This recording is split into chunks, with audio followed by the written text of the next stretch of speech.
My name is Maya, and I am 32 years old. My sister stole the skincare formula I spent 3 years of my life perfecting, pitched it to a room full of billionaires, and then looked me in the eye and called me a broke lab rat. But what she didn't realize was that while she was busy playing dress-up with my hard work, I was busy filing the legal papers that would eventually leave her with absolutely nothing. Before I tell you how I dismantled her entire life piece by piece, let me know where you are watching from in the comments. And y'all, hit that like and subscribe button if you have ever been underestimated by the very people who were supposed to love you most.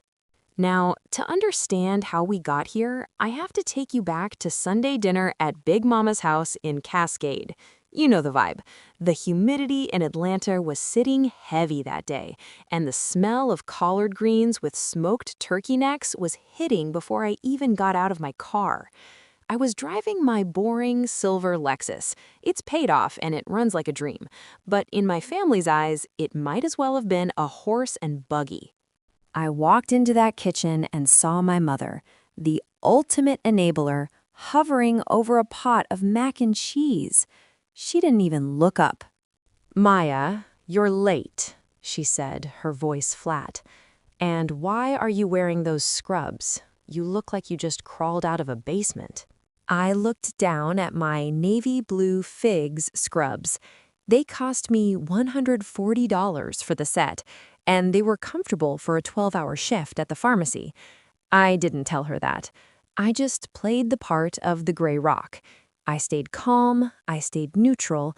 I didn't give her the emotional reaction she was looking for. "I had a late shift, Ma," I said, reaching for a piece of cornbread. "Well, try to look presentable," she huffed.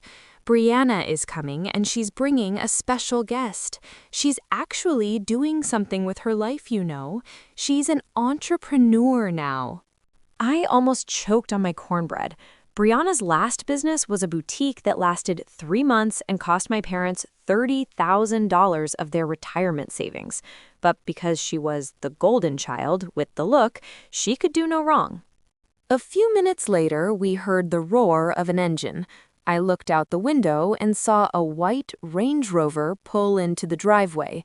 It was the sport model, probably costing at least $85,000, and I knew for a fact Brianna's credit score was hovering somewhere in the 500s. She stepped out of the car like she was walking a red carpet. She was wearing a Balmain blazer, the one with the gold buttons that retails for $2,695, and a pair of Tom Ford padlock pumps that cost $1,250. She looked like money, but I knew Brianna. I knew that blazer probably still had the return tag tucked under the armpit. "Hey, family," she chirped, breezing into the kitchen. She didn't hug me. She barely looked at me. She went straight to the mirror to check her makeup. This Atlanta heat is trying to ruin my Dior foundation. That bottle was $55, and I am not about to let it melt off my face. "You look beautiful, baby," my mother beamed. "Tell Maya about your new project. Maybe you can give her some tips on how to spruce herself up." Brianna turned to me, her eyes scanning my scrubs with pure disgust. "Honestly, Maya, it's about branding. You're a pharmacist, right? Or a lab rat, as I like to call it. You're always so gray. No wonder you're single. Men want a woman who looks like she costs a certain amount of money." I just nodded. I didn't tell her that I had $42,000 sitting in a high-yield savings account, or that I'd spent the last year working with a private chemist to stabilize a melanin-safe vitamin C compound that was about to change the industry. I just let her talk. That's the thing about a narcissist.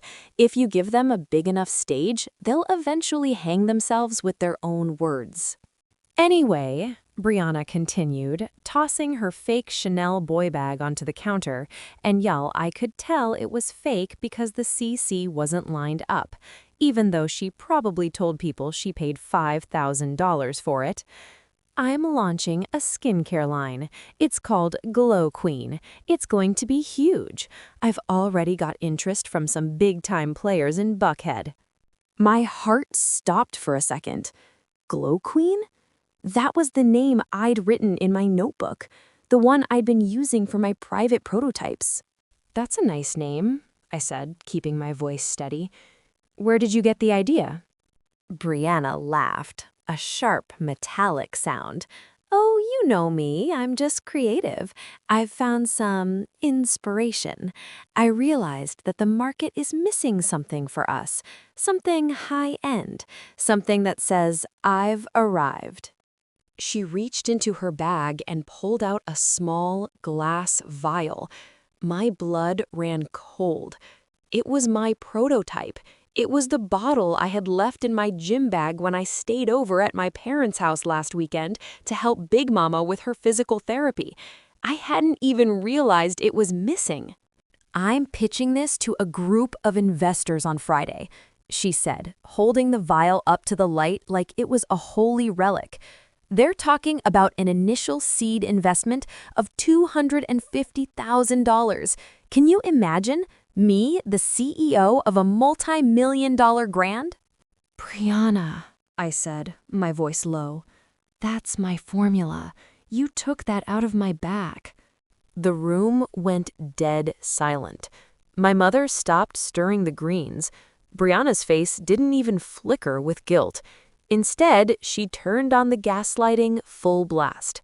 "Your formula? Maya, please. You work behind a counter at a CVS. When would you have time to develop a luxury skincare line? You're just jealous because I finally found my calling and you're still stuck in your little secure job."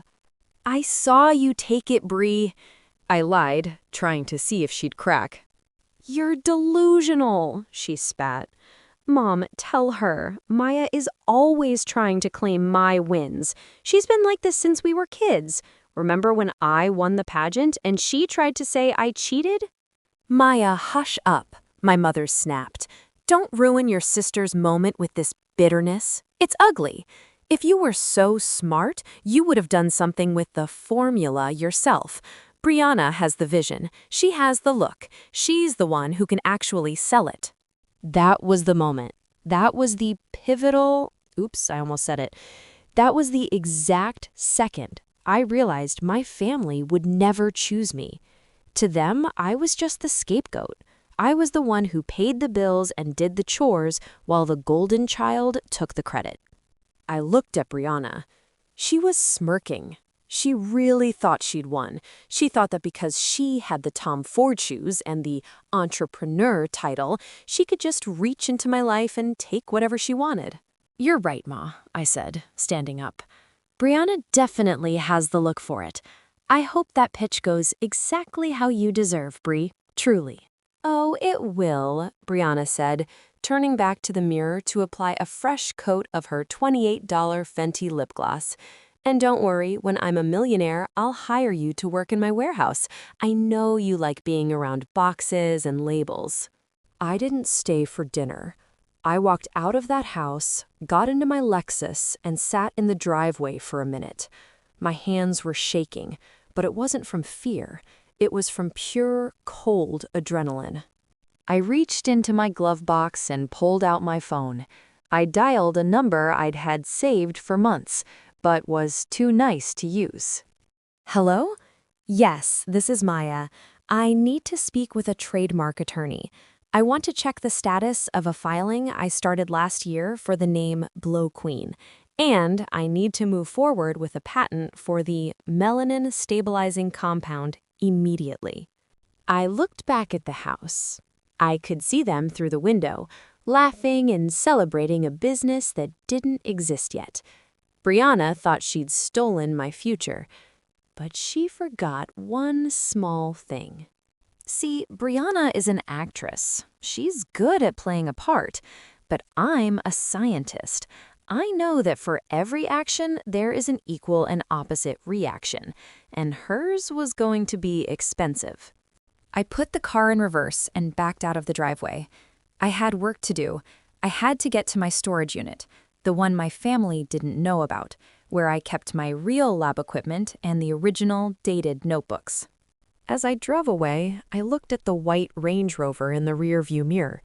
It was a beautiful car. It was a shame the repo man was going to be looking for it in 6 months. Now, y'all won't believe what I found when I got to my storage unit that night. Brianna thought she'd taken the only bottle of that formula, but she didn't realize that the bottle she had, well, it wasn't exactly the final version. Wait for it, because when Brianna stands in front of those investors on Friday, she's in for a surprise that no amount of Dior foundation can cover up. Y'all, I wish I could say I was surprised when my phone started buzzing off the hook 2 weeks after that disastrous Sunday dinner. I was sitting in my pharmacy office, finishing up a purchase order for $3,422.10 worth of insulin, when the notifications started flooding in. Maya, are you seeing this? Girl, isn't this your brand? Why is Brianna on live talking about skincare? I felt that familiar cold knot tie itself in my stomach. I clicked the Instagram notification, and there she was. My sister, Brianna, was sitting in a rented content studio in Midtown that probably cost her $450 for the hour. She had the lighting perfectly calibrated to make her skin look like filtered silk. Behind her was a massive, professionally printed backdrop that read, "Glow Queen Organics, the royalty of repair." She was wearing a silk robe that I knew for a fact was from La Perla. It retails for $924, and she was holding my prototype bottle like it was a trophy. So many of you have been asking how I keep my skin so clear, she cooed into the camera, tossing her $2,000 bundles of Brazilian wavy hair over her shoulder. She was wearing a Cartier love bracelet on her wrist, the small model that costs $4,450, and she made sure to flash it every time she reached for the bottle. I've spent years, literally years, y'all, working in the lab to create something for the culture. Something that actually respects our melanin. The kitchen table truth? Brianna hasn't stepped foot in a lab since she barely passed high school chemistry. But there she was, using my life's work to build her self-made fantasy. "We are doing a soft launch today," she continued, her voice dropping into that fake, breathless influencer tone. "The waitlist is officially open. We already have over 5,000 people signed up. If you want to be a queen, you have to invest in yourself. The starter kit is going for $199.99. Don't wait." I watched her for exactly 3 minutes. I didn't comment. I didn't angry react. I just hit the screen record button. I watched her lie about the ancient botanical secrets she'd discovered, which were actually just the chemical compounds I'd stabilized using my $12,000 centrifuge. The math wasn't mathing, and the audacity was at an all-time high. I waited until she ended the live, and then I picked up the phone. I didn't yell, I didn't scream, I stayed the gray rock. "Brianna," I said when she finally picked up on the 4th ring. I could hear the pop of a champagne cork in the background. "I'm watching your live. We need to talk about that formula." "Oh, Maya," she sighed, and I could practically feel her rolling her eyes through the phone. "Are we still on that? I told you I'm an entrepreneur now. I'm visionary. You're just technical. You don't understand how the world works." "I understand how intellectual property works," I said, my voice as flat as a Sunday morning in a quiet church. "That formula is mine. You took it from my bag at Big Mama's. You are selling a product you didn't create." "Listen to me carefully, little sister," she spat, her influencer voice disappearing and being replaced by the sharp, nasty tone of a narcissist who just got caught. Ideas are free. Execution is what costs money. I've put my face on this.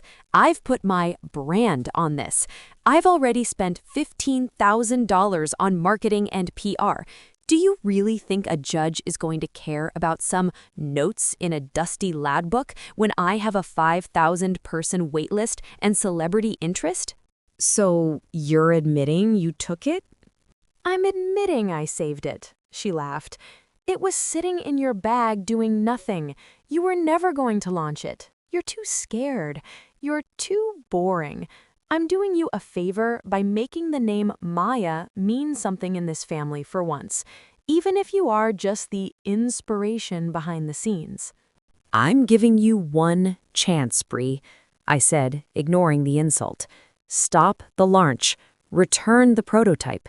We can sit down with a lawyer and talk about a licensing agreement where I own the majority of the equity. The silence on the other end lasted for 5 seconds. Then she burst out laughing. Majority equity? Maya, you really are delusional. You don't have a cent to your name compared to the investors I'm talking to. I'm looking at a $2,500,000 valuation. Why would I give you anything? You're lucky if I send you a free bottle for your birthday. Bye, girl. I have a meeting at the St. Regis. Click. She hung up on me. I stared at my phone for a second, then I felt it buzz again. It was my mother. Maya, Elizabeth, she started, and I knew I was in for a lecture. Why are you harassing your sister? She just called me crying, saying you're threatening to sue her. Over what? A little face cream? Ma, it's not just face cream. It's a patent-pending formula that could be worth millions. It's my career. It's family, my mother shouted. Since when did we start putting formulas over blood? Brianna finally has a chance to be somebody. She's going to be the first one of us to really make it big. She's talking about buying me a house in Sandy Springs, Maya. A house with a pool and a wraparound porch. Do you want to take that away from your mother because you're jealous? I took a deep breath. This was the flying monkey tactic. Brianna sends the enabler to do her dirty work. I'm not trying to take anything away, Ma. I'm trying to protect what I built. Well, you're doing a poor job of it by being so bitter, she snapped. If I hear one more word about you bothering her, don't bother coming to Sunday dinner. We don't have room for that kind of energy at Big Mama's table. Church mothers are already asking about Brianna's success, and I am not about to be embarrassed because you can't play nice. I didn't argue. There was no point. You can't reason with people who have decided your value is lower than someone else's potential. I understand, Ma, I said quietly. I won't bother her again.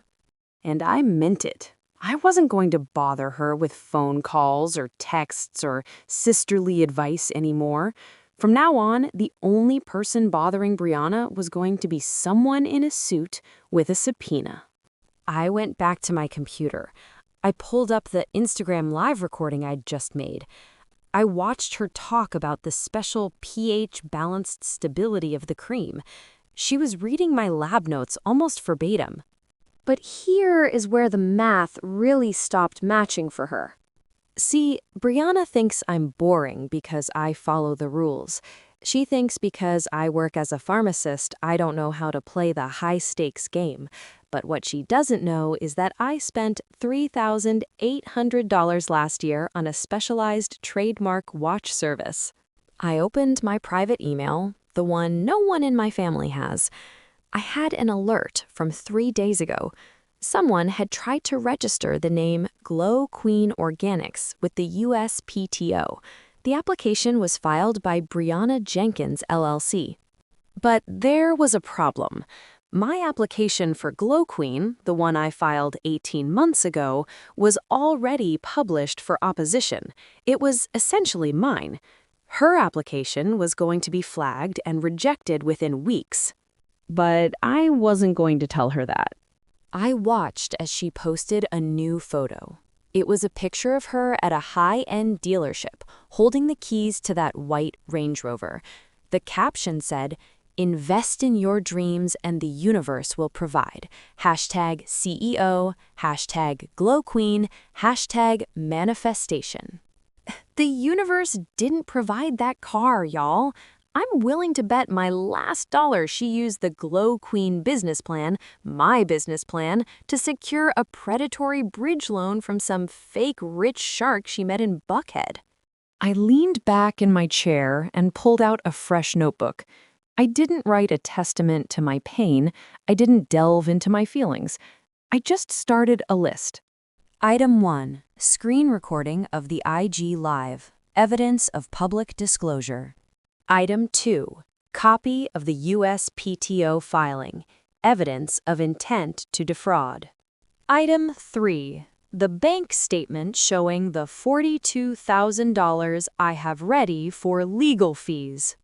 I was 3 steps ahead, and Brianna was still backstage at a rented studio trying to figure out how to work the ring light. Now, y'all won't believe what happened when I checked my manufacturer's portal later that evening. You see, Brianna had my prototype bottle. She had the ingredients. But she didn't know that I had already programmed a kill switch into the chemical supply chain for that specific compound. Wait for it, because Brianna just sent a production order for 10,000 units, and she has no idea that the active ingredient she thinks she's buying isn't going to be available to her at any price. Now, y'all won't believe the audacity of the text I got 3 days after Brianna posted that Range Rover. You'd think after stealing my life's work and getting caught, she'd at least have the decency to stay out of my face. But no, a narcissist doesn't work like that. They need an audience for their performance, and I was her favorite person to perform for because she thought I was too weak to ever clap back. The text read, "Big launch event tonight at the Starlight Lounge in Buckhead, 8 p.m. sharp. Wear something black. I need you there." She didn't ask, she commanded, and because I was playing the gray rock, I didn't argue. I didn't ask why. I just typed back, "I'll be there." I pulled up to the Starlight Lounge in my silver Lexus, and let me tell you, the valet line looked like a luxury car show. There were G-Wagons that cost $220,000 and customized Porsches that probably started at $150,000. The air in Buckhead always smells like expensive perfume and old money, but tonight it smelled like a trap. I stepped out of my car wearing a simple, well-tailored black shift dress. No labels, no logos, just quality wool. I looked like a librarian, which was exactly what I wanted. I found Brianna near the VIP section, and my goodness, she was doing the absolute most. She was wearing a silver sequined Balenciaga gown, that's a $3,500 dress, and she had a Patek Philippe watch on her wrist that I knew she couldn't afford.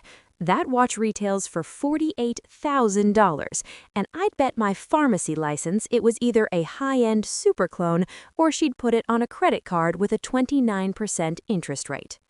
"Oh, good, you're here," she said, not even looking me in the eye. She was too busy scanning the room for people who mattered. She handed me a stack of glossy brochures. "I need you to stand near the entrance. If anyone looks important, give them one of these. And if Marcus Sterling comes in, you come get me immediately.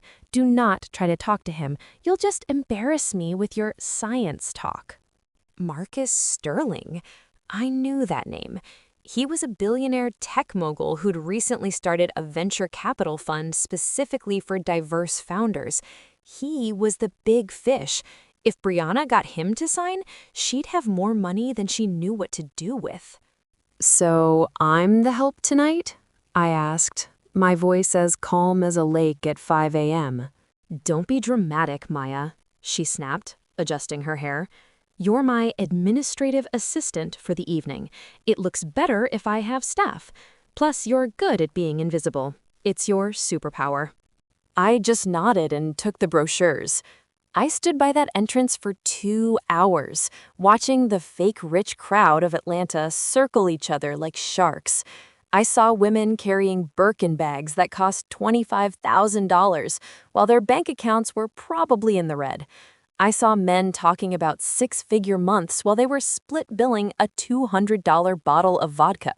It was a symphony of pretension, and in the middle of it all was Brianna, holding court. Around 10 p.m., the room shifted. You could feel the energy change. Marcus Sterling walked in. He wasn't flashy. He was wearing a plain navy suit and a pair of $500 loafers. That's how you know someone actually has money. They don't have to wear the whole mall to prove it. Brianna practically floated over to him.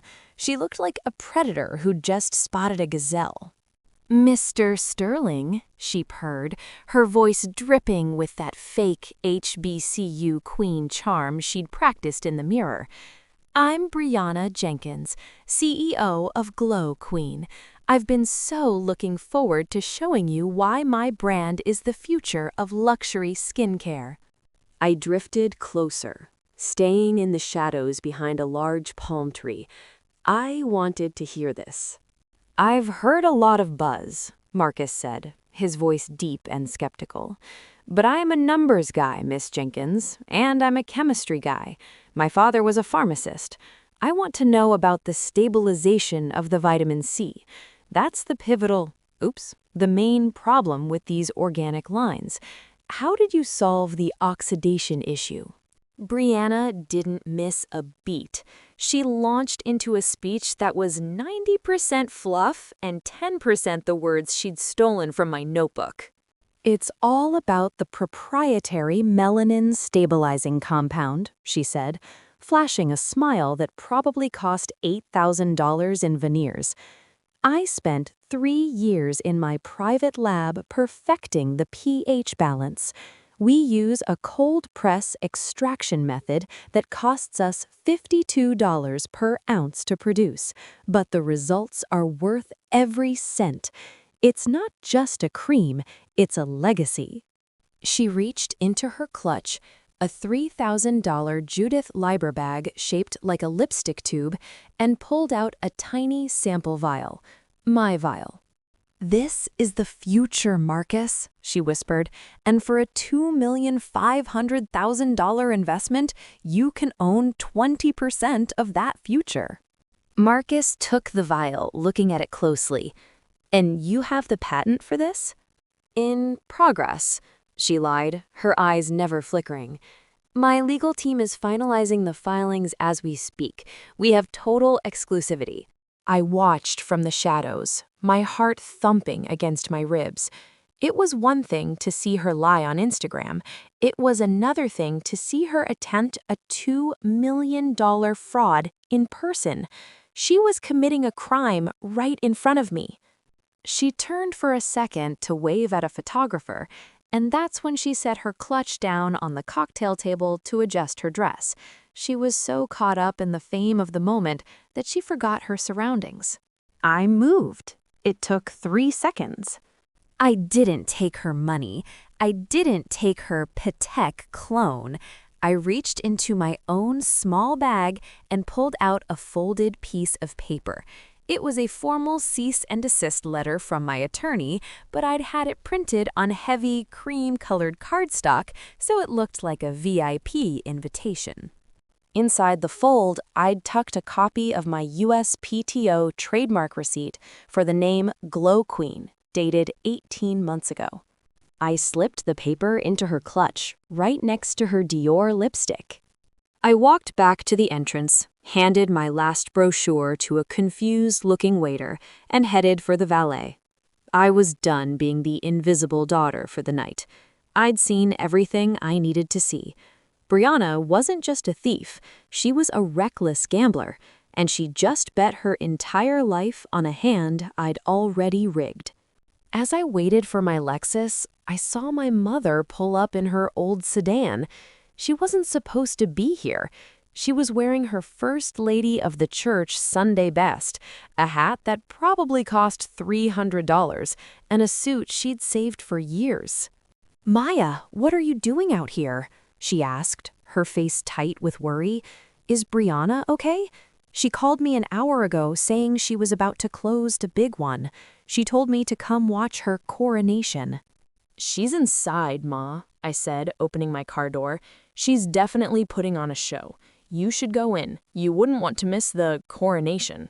You're always so cold, my mother sighed. You should be in there supporting her. This is a win for the whole family. If Brianna gets this money, your father can finally retire. Don't you care about that?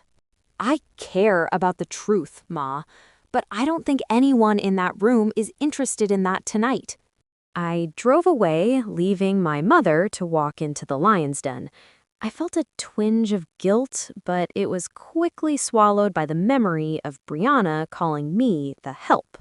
Now, y'all won't believe what happened when Brianna got home and finally opened that clutch to count the business cards she'd collected. She thought she'd won. She thought Marcus Sterling was her ticket to the fake rich Hall of Fame. But see, there's a reason I'm the pharmacist and she's the actress. I know how to read the fine print.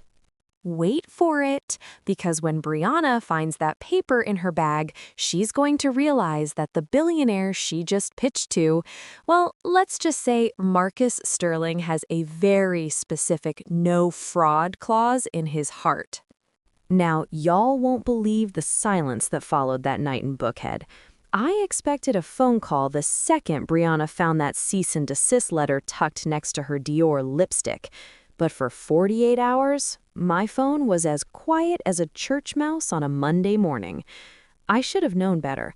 In a family like mine, the silence isn't peace. It's just the time it takes for the narcissist to gather her flying monkeys for an ambush. I was sitting in my apartment, a quiet $2,800 a month corner unit in Midtown with floor-to-ceiling windows, trying to enjoy a cup of tea. I don't buy cheap furniture. I had a velvet sofa that cost me $4,500 and a solid oak coffee table that weighed more than my Lexus. I like quality things that last, unlike Brianna's fast fashion lifestyle. The knock at my door wasn't a polite tap. It was a heavy, rhythmic pounding that told me exactly who was on the other side. I opened the door, and there stood the Council of Aunties. Aunt Cheryl, the self-appointed matriarch of the family since Big Mama passed, and my cousin Tasha, who has been Brianna's shadow since they were in diapers. "Maya Elizabeth, move out the way," Aunt Cheryl huffed, pushing past me like she paid the rent.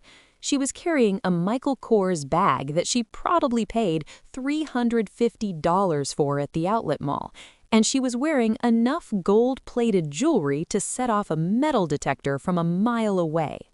Tasha followed her, looking at my apartment with narrowed, jealous eyes. She was wearing a pair of fake Balenciaga sneakers, I could tell because the stitching was frayed at the heel, and holding her phone like it was a weapon. "So this is where you've been hiding while your sister is having a nervous breakdown." Aunt Cheryl sat on my velvet sofa and immediately started judging the room. "You've got all this money for fancy chairs, but you can't help your own flesh and blood?"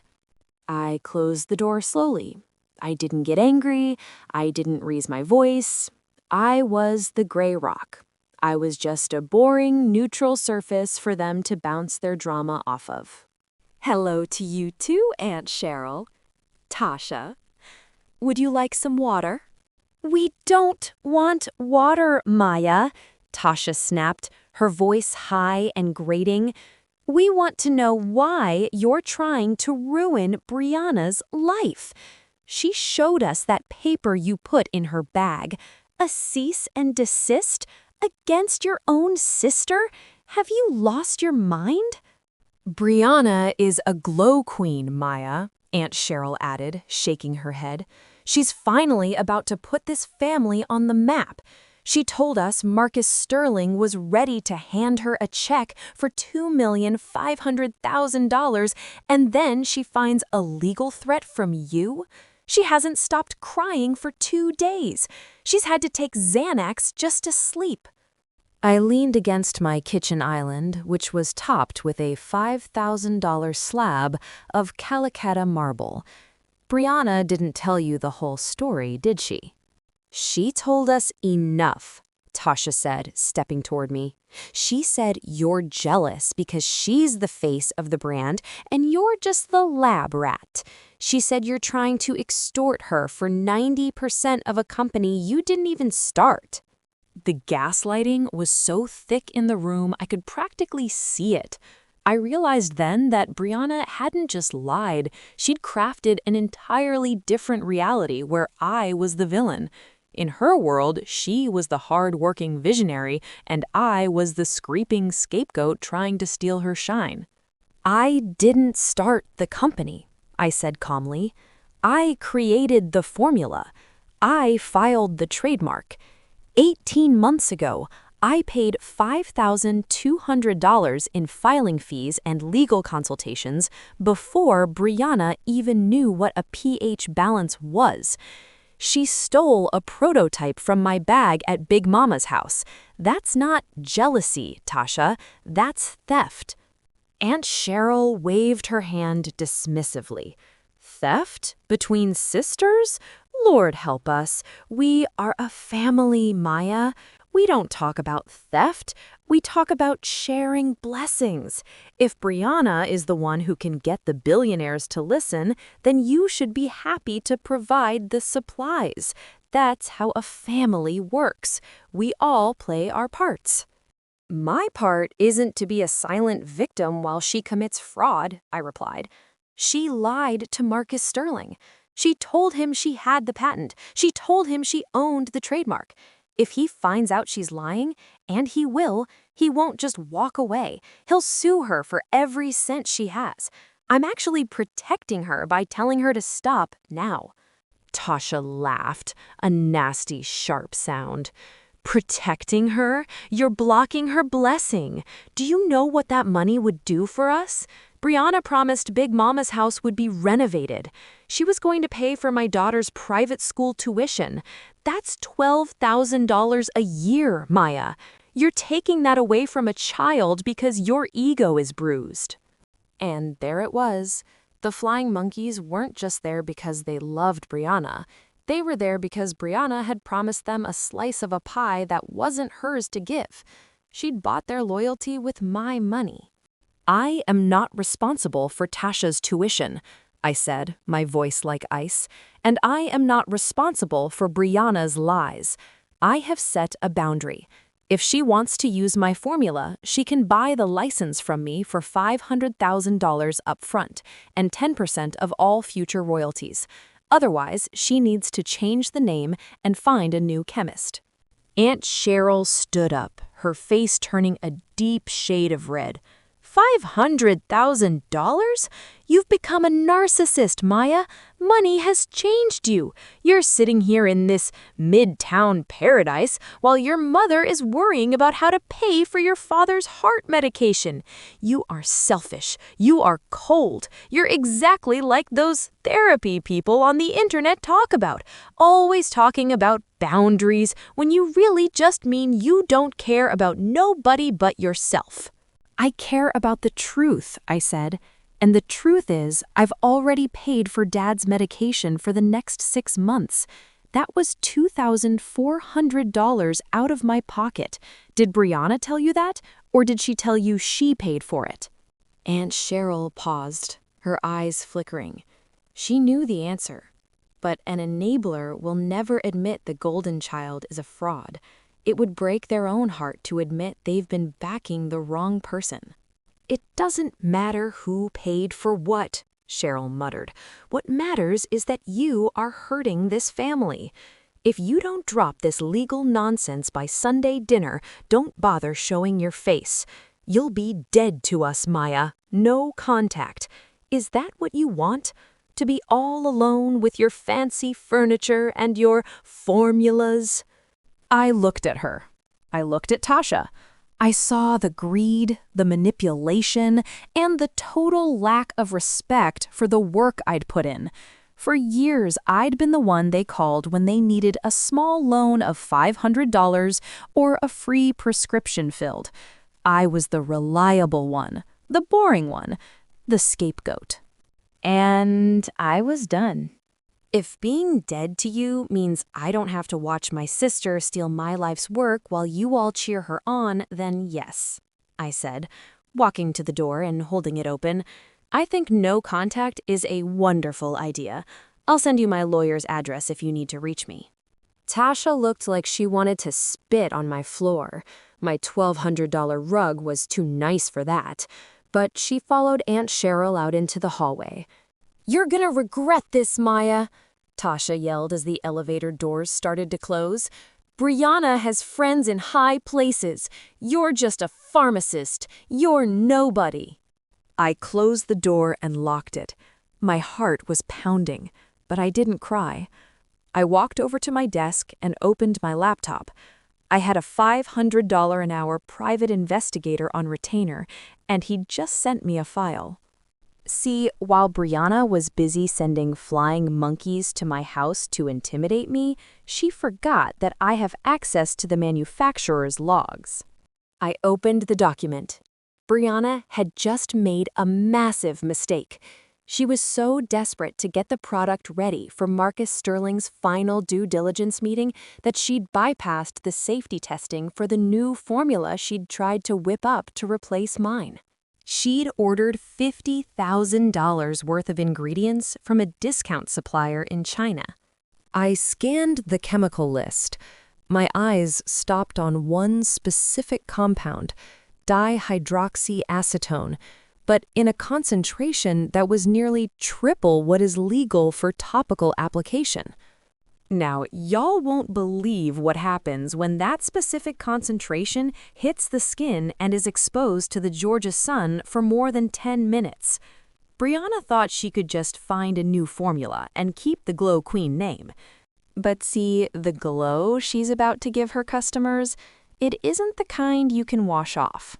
Wait for it, because Brianna just scheduled a celebrity sample giveaway in Piedmont Park for this Saturday, and I just checked the weather report. It's going to be 95 degrees and sunny.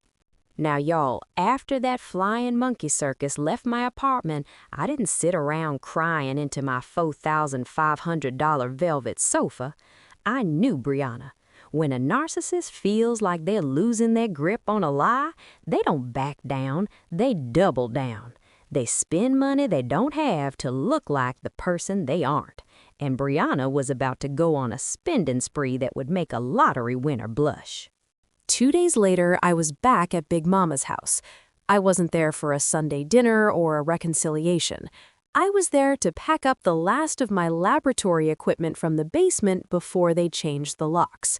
My mother wouldn't even look at me while I carried my $3,000 high-precision scales to the car. She just sat at the kitchen table, humming a church hymn like she was trying to exorcise the bitterness out of the air. Suddenly, the roar of a high-end engine rumbled through the neighborhood. I looked out the front door and saw a brand new white Range Rover Autobiography pulling into the gravel driveway. This wasn't the used sport model she'd been posing with before. This was the top-of-the-line version, retailing for at least $165,000. Brianna hopped out, looking like she'd just robbed a boutique in Paris. She was wearing a Chanel tweed jacket that cost $6,900 and a pair of oversized Gucci sunglasses that went for $550. But the real financial porn was on her wrist. She was flashing a Rolex Datejust with a fluted bezel and a Jubilee bracelet. I know my watches, and that piece retails for $10,250 at the authorized dealer, though she probably paid $15,000 to a gray market jeweler just to have it today. "Oh, look who's still playing with boxes," Brianna chirped, leaning against her new SUV. She didn't even acknowledge that she'd sent our aunties to harass me 48 hours ago. I'd offer to help, Maya, but this jacket is dry clean only, and I'm sure your lab dust is a nightmare to get out of silk. "Nice car, Brie," I said. keeping my gray rock face perfectly still. I didn't know the skincare business was paying out dividends before the first shipment even landed. She laughed, and the sound was full of that fake buckhead arrogance. It's called a bridge loan, honey. I secured $50,000 in private funding this morning. Investors love a winner. They see the vision, even if my own sister is too technical to get it. $50,000. I knew exactly what that was. It wasn't a bridge loan from a bank. No reputable bank gives $50,000 to a startup with a pending trademark dispute and no manufacturing history. She'd gone to a private lender, the kind of fake rich sharks who hang out at the cigar bars in Alpharetta. They probably charged her 20% interest and took a lien on every piece of equipment she owned. You spent $50,000 on a car and a watch? I asked, tilting my head. I spent it on my brand, she snapped. I have to look like a $2 million CEO if I want Marcus Sterling to write that check next week. Now, move your little Lexus. My driver is coming by later to pick up the rest of the Glow Queen prototypes. I'm actually finishing up in the basement now, I said. I left some notes down there. You might want them. It's the formula for the golden hour upgrade I was working on.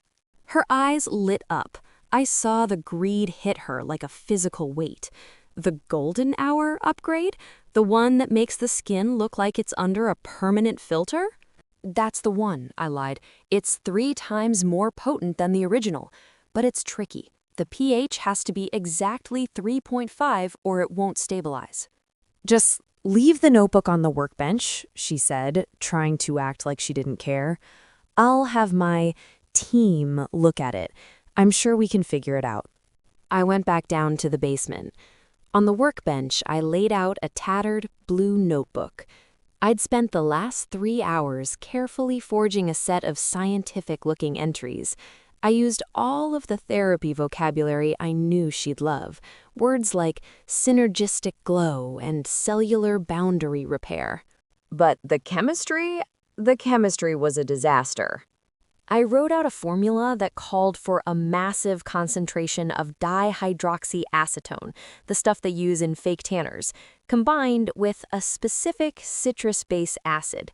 In a lab, it looks like a miracle. It gives you an instant, bronzed glow that looks like $1,000,000. But I knew something Brianna didn't.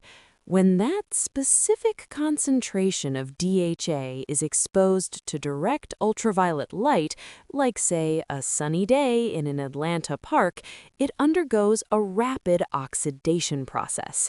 It doesn't just tan the skin, it turns it a vibrant neon shade of pumpkin orange that takes weeks to scrub off. And because of the acid I added, it would lock into the top layer of the dermis. It was the ultimate orange trap. I left the notebook open to the page marked Golden Hour, Top Secret, Do Not Share. I knew Brianna. She wouldn't just read it, she'd think she was winning by stealing my most advanced research. I carried my last box of glass beakers, worth about $800, up the stairs. As I passed Brianna in the hallway, she was already heading for the basement, her Rolex clinking against the banister. Goodbye, Bree, I said. I hope the giveaway at Piedmont Park goes exactly the way you've planned. Oh, it will, she called back. I've already spent $12,000 on the event permits and the celebrity guest.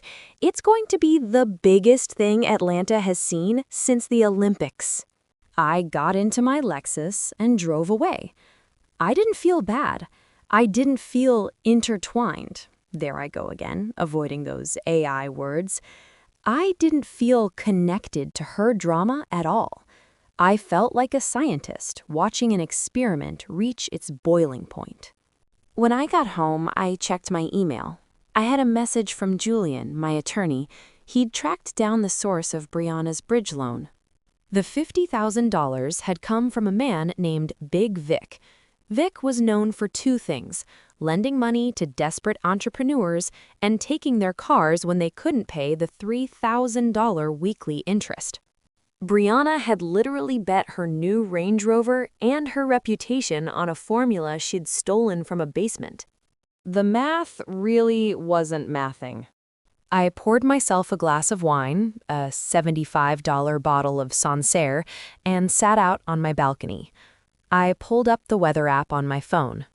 Saturday, 98 degrees, 0% cloud cover, extreme UV index. It was going to be a beautiful day for a glow-up. Now, y'all won't believe what Brianna did next. She didn't even wait to test the golden hour formula on a patch of skin.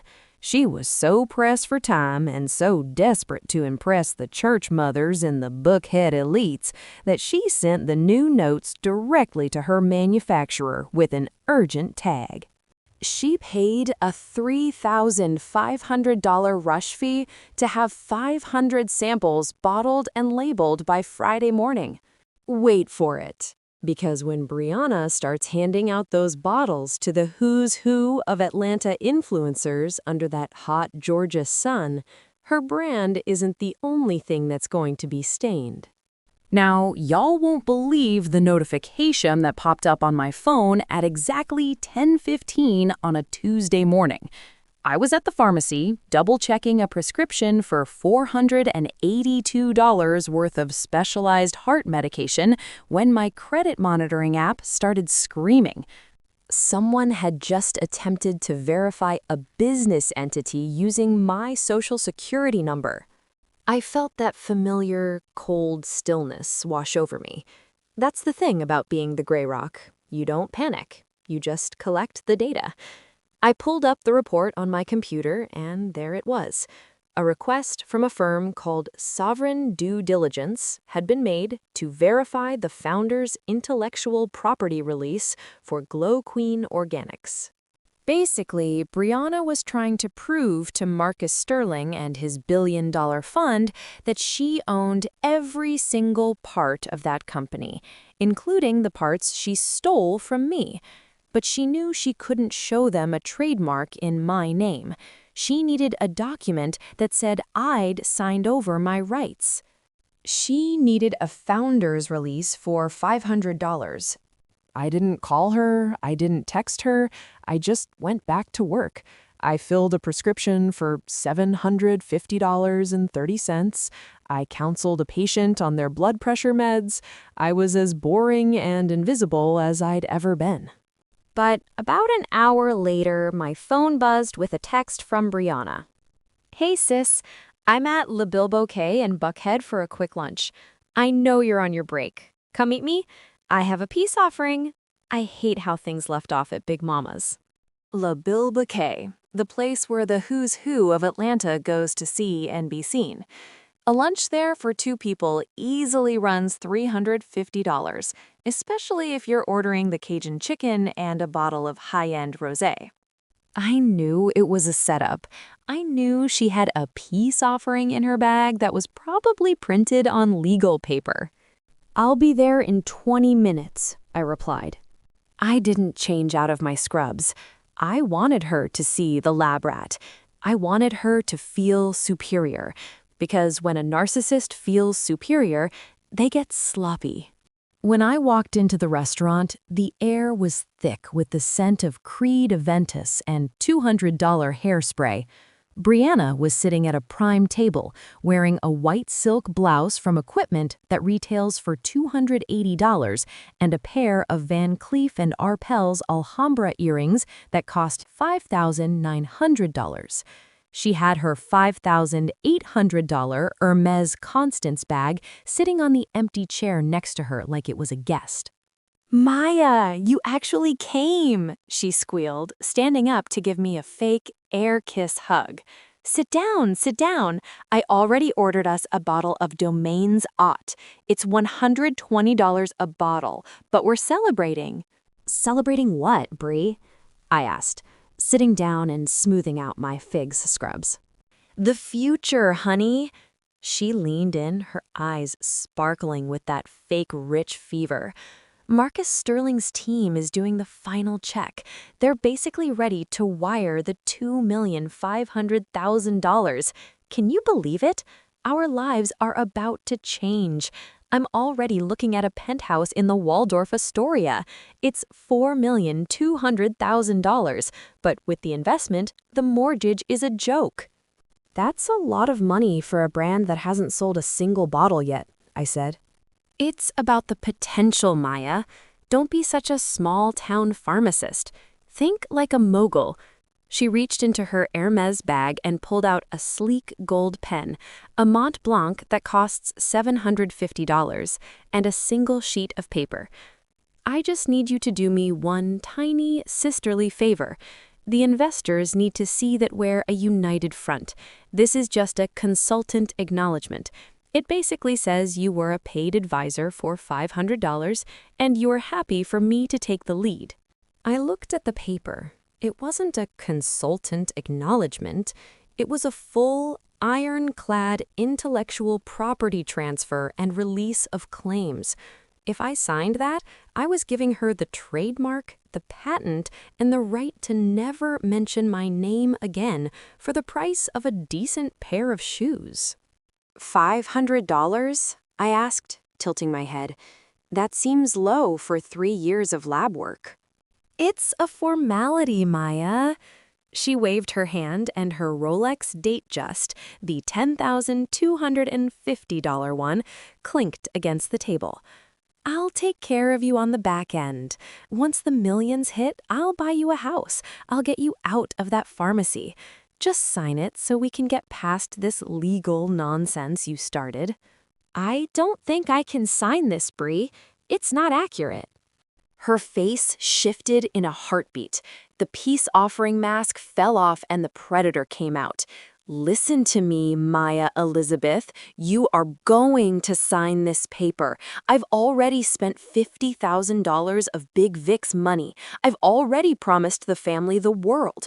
You are not going to be the flying monkey. No, you're the gatekeeper trying to stop my success. Sign the paper. No, I said quietly. I stood up. I didn't wait for the Cajun chicken. I didn't wait for the $120 wine. I walked out of Le Bilboquet while she was still mid-screech, her voice echoing off the marble floors. But here's the thing about a cornered narcissist. They don't take no for an answer. They just find another way to get what they want. I went back to the pharmacy. I worked my shift. I stayed the gray rock. But at 6 p.m., I got another notification. The due diligence portal had been updated. A document had been uploaded. It was the founder's release, and it bore a signature that looked exactly like mine. Maya Elizabeth Jenkins, signed and notarized. The notary was a woman named Sheila Vance. I did a quick search on LinkedIn. Sheila Vance was a business consultant who had studied at the same HBCU as Brianna, or at least she claimed she did. In reality, she was a mobile notary who worked out of the back of a beat-up sedan in South Atlanta. Brianna had forged my name to secure a $2,500,000 investment. She thought she was being smart. She thought because I was just a pharmacist, I wouldn't know how to track the digital footprint of a PDF upload. But y'all, I'm a woman of science. I believe in documentation. I pulled out my phone and opened my Ring camera app.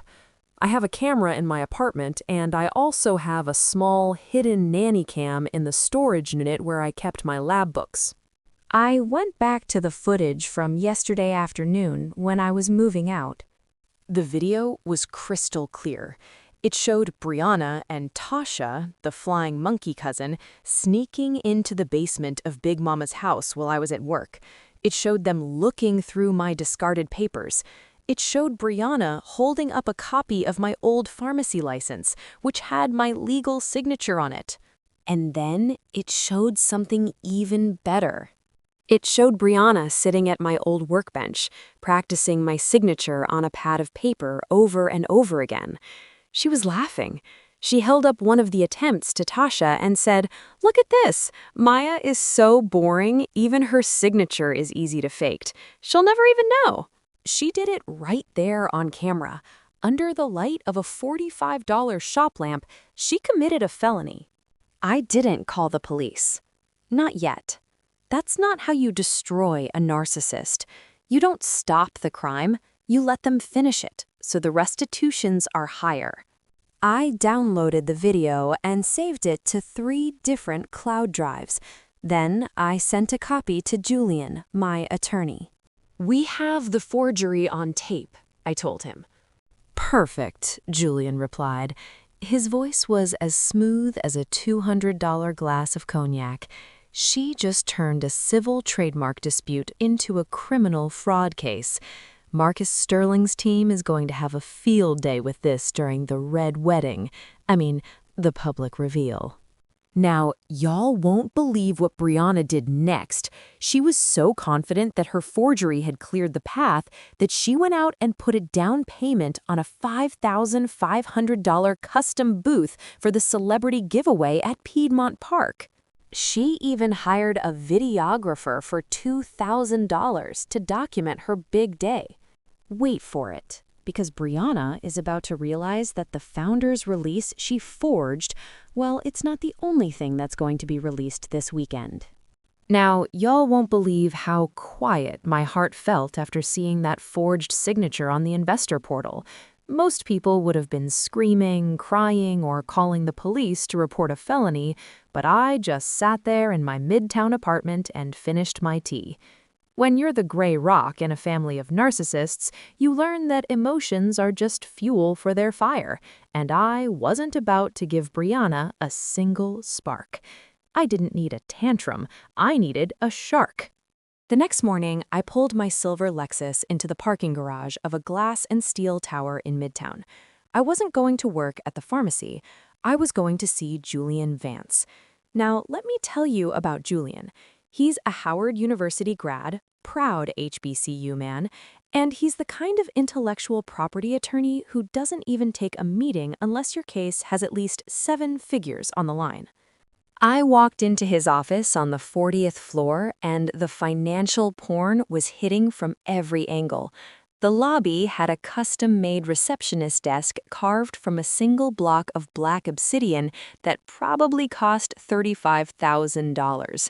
The floor-to-ceiling windows gave a view of the Atlanta skyline that looked like a postcard, and the air smelled like expensive leather and Santal 3030. Julian was waiting for me in a conference room that had a table made of reclaimed walnut and 12 Herman Miller Aran chairs. Those go for about $1,800 apiece.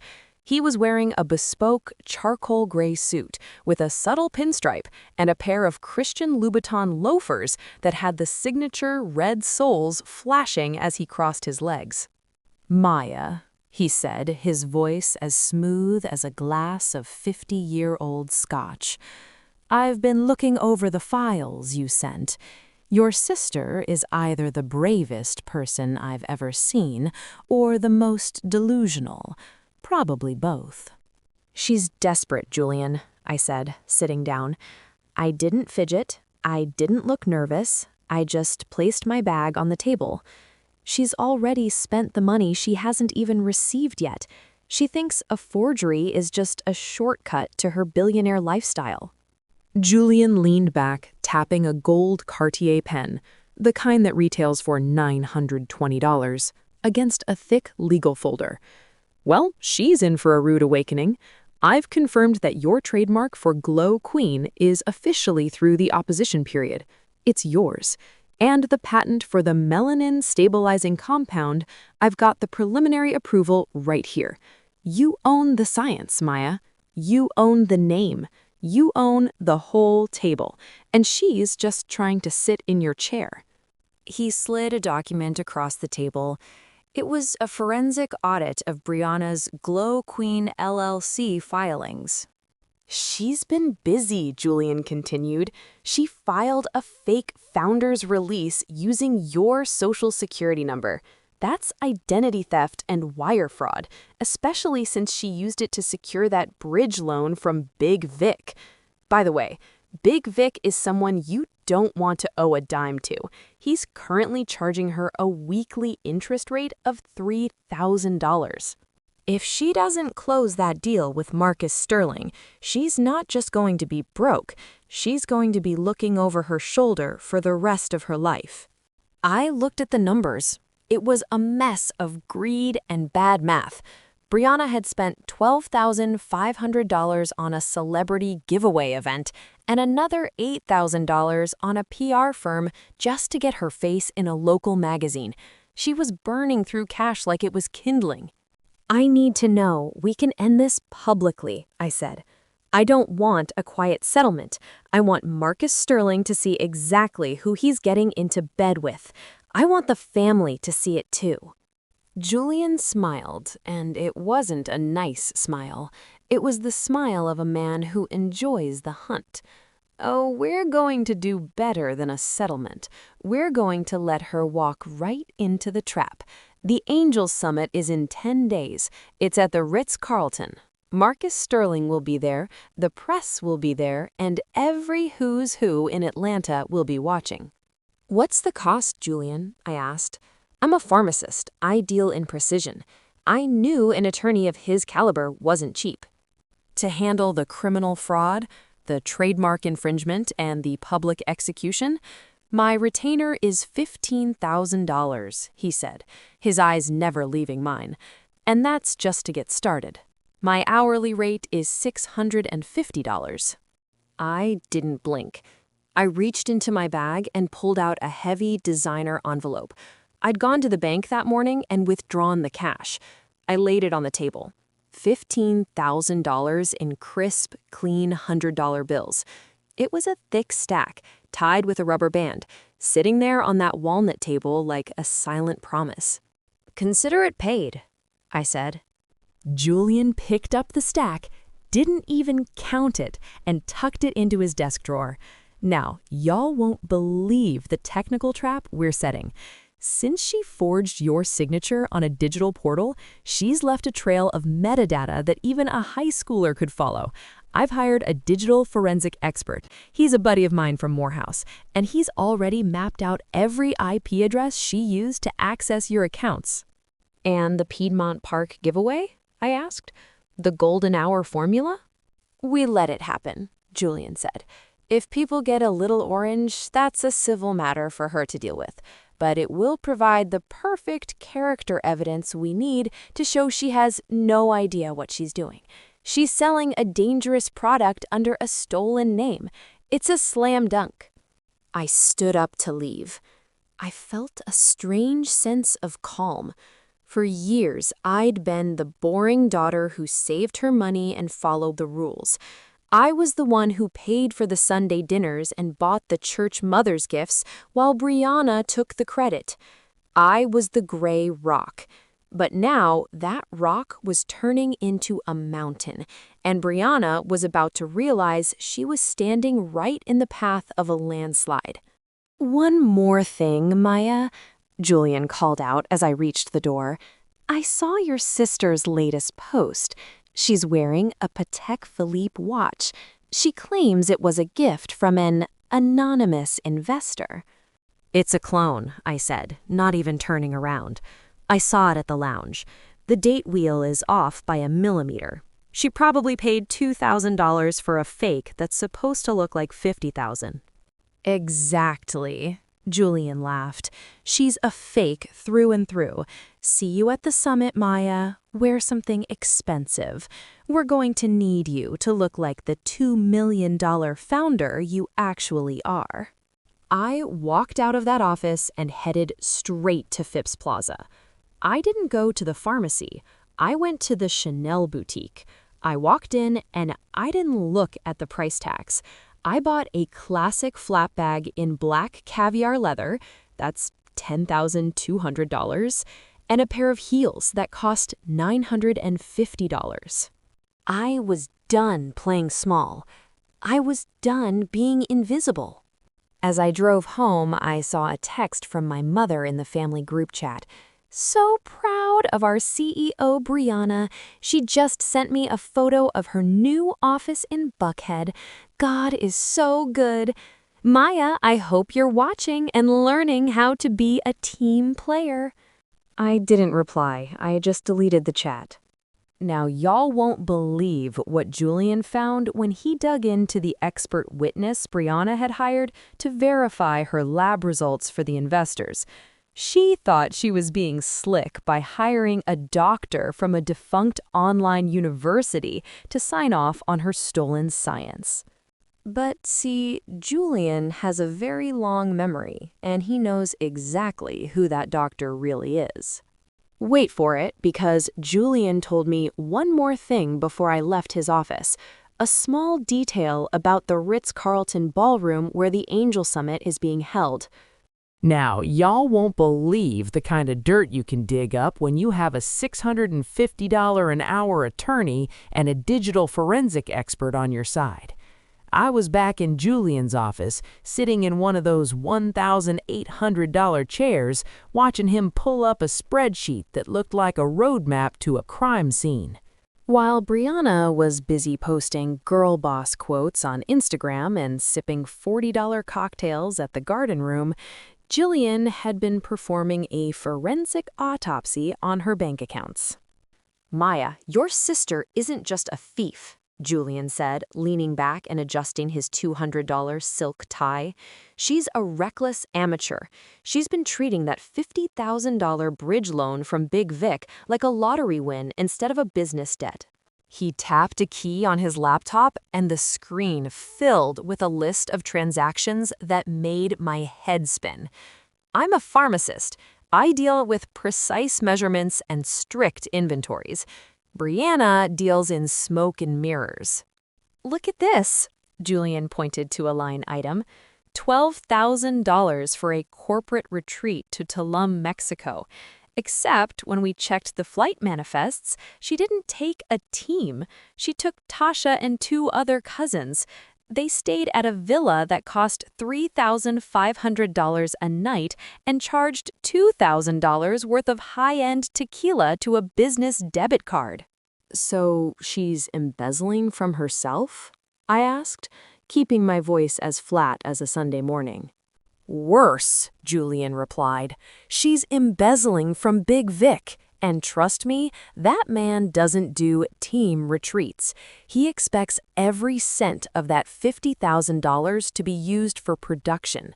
But instead of paying the manufacturer, she's been buying financial porn to look the part for Marcus Sterling. He scrolled down further. The list was a testament. Wait, I promised I wouldn't use that word. The list was a direct reflection of her narcissism. There was a charge for $10,250 at a luxury jeweler, another $4,800 for marketing materials, which turned out to be a professional photo shoot of her posing in front of a private jet she didn't even fly in. But the biggest red flag was at the bottom of the page. She owes the manufacturer $7,500 in unpaid invoices, Julian said, a sharp glint in his eye. The factory in North Carolina is refusing to ship the samples for the Angel Summit until they get a wire transfer. They've sent her 3 final notice emails this week alone. But she's already promoting the giveaway in Piedmont Park, I said. She told the whole city she'd have 500 bottles ready by Saturday. She's stalling them, Julian explained. She told the factory that you, her accountant, were in a car accident and the funds were tied up in probate. She used your name again. She told them her boring, clumsy sister lost the paperwork for the $7,500 payment. The audacity made my blood run cold. She didn't just steal my formula. She was using me as the scapegoat for her financial failures. This is exactly what a narcissist does. They create a flying monkey narrative where they're the hero and you are the reason for every delay. What's the play, Julian? We contact the manufacturer, Julian said, a slow, predatory smile spreading across his face.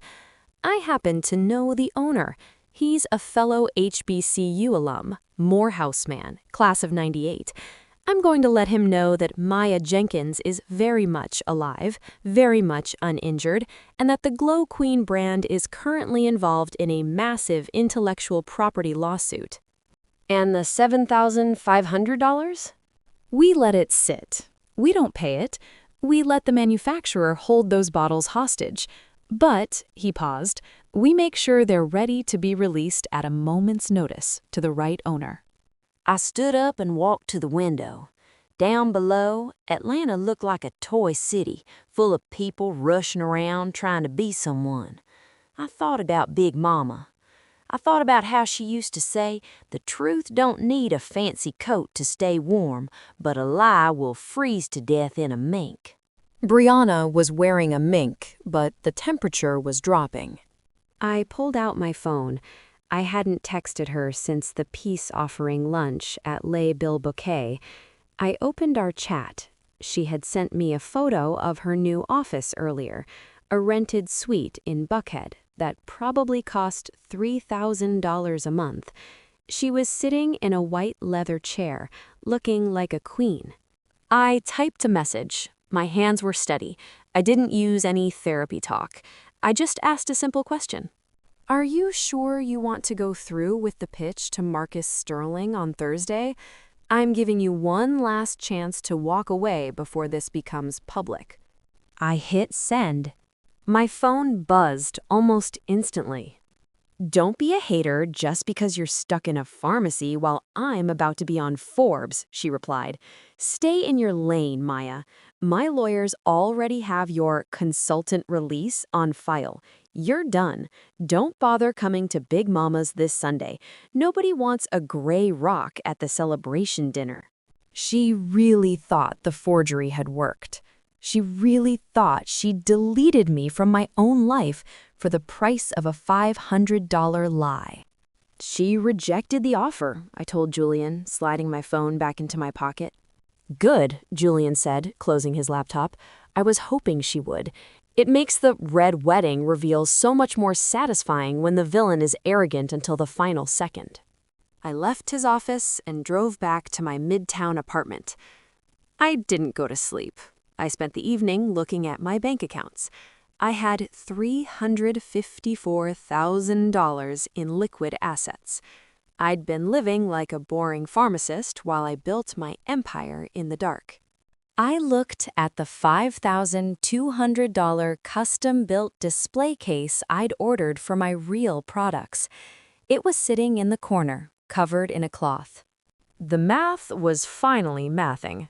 Brianna had $50,000 of Big Vic's money, a stolen formula, a forged signature, and a pile of unpaid bills. I had the patent, the trademark, the truth, and a shark of a lawyer who was hungry for blood.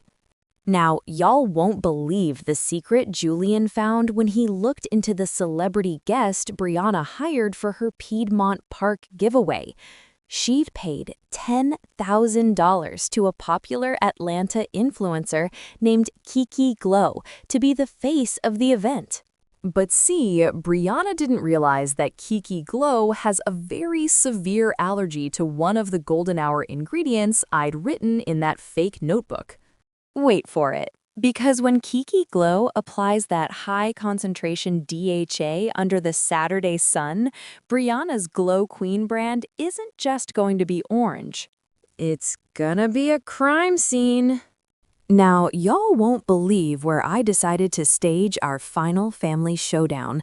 Since I'd been officially disinvited from Big Mama's house for being bitter, I decided to host a dinner of my own. I didn't do it at my apartment. I didn't want their flying monkey energy in my sanctuary. Instead, I booked a private room at Bones Steakhouse in Buckhead.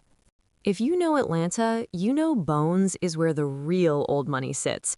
It's all dark wood, white tablecloths, and waiters who've been there longer than I've been alive. I spent $500 just to secure the room, and I knew the bill for the four of us would easily climb over $1,500. I was the first to arrive. I sat there in my new Chanel heels. the $950 ones, sipping a glass of sparkling water. I was wearing a simple navy dress from Theory that cost $475. No logos, no flash, just a gray rock in a sea of mahogany. Then they walked in. Brianna led the pack, looking like she'd just won the lottery and spent it all in 1 hour. She was wearing a neon pink Balmain blazer that retails for $2,695 and a pair of leather leggings that probably cost $800. Her Patek clone was ticking away on her wrist, and she was carrying an Hermes Birkin 30 in Togo leather. I knew for a fact she didn't get that from the boutique. She'd probably paid $28,000 to a reseller using more of Big Vic's predatory bridge loan. My mother and father followed behind her like she was the Queen of Sheba. My mother was wearing a new silk scarf that I recognized. It was an Hermes Carré that cost $550.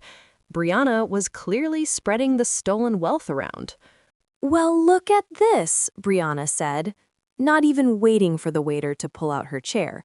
She tossed her Birkin onto the table, which is a huge no-no in polite society, but she wouldn't know that. Maya actually has a little taste. I didn't think a pharmacist knew about bones. "I like to keep a few secrets, Brie," I said, my voice as smooth as the silk on my mother's neck. "Sit down, order whatever you want. It's on me."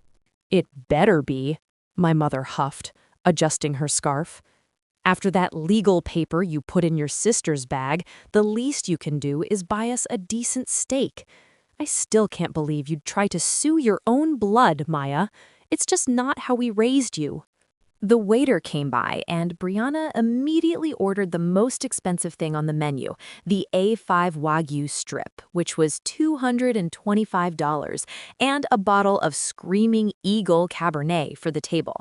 That bottle alone was $3,200. She didn't even look at the price. She just wanted to show me that she belonged in this world and I didn't.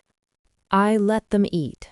I let them talk about the penthouse Brianna was looking at and the celebrity stylist she'd just hired for $10,000 a month. I stayed the gray rock.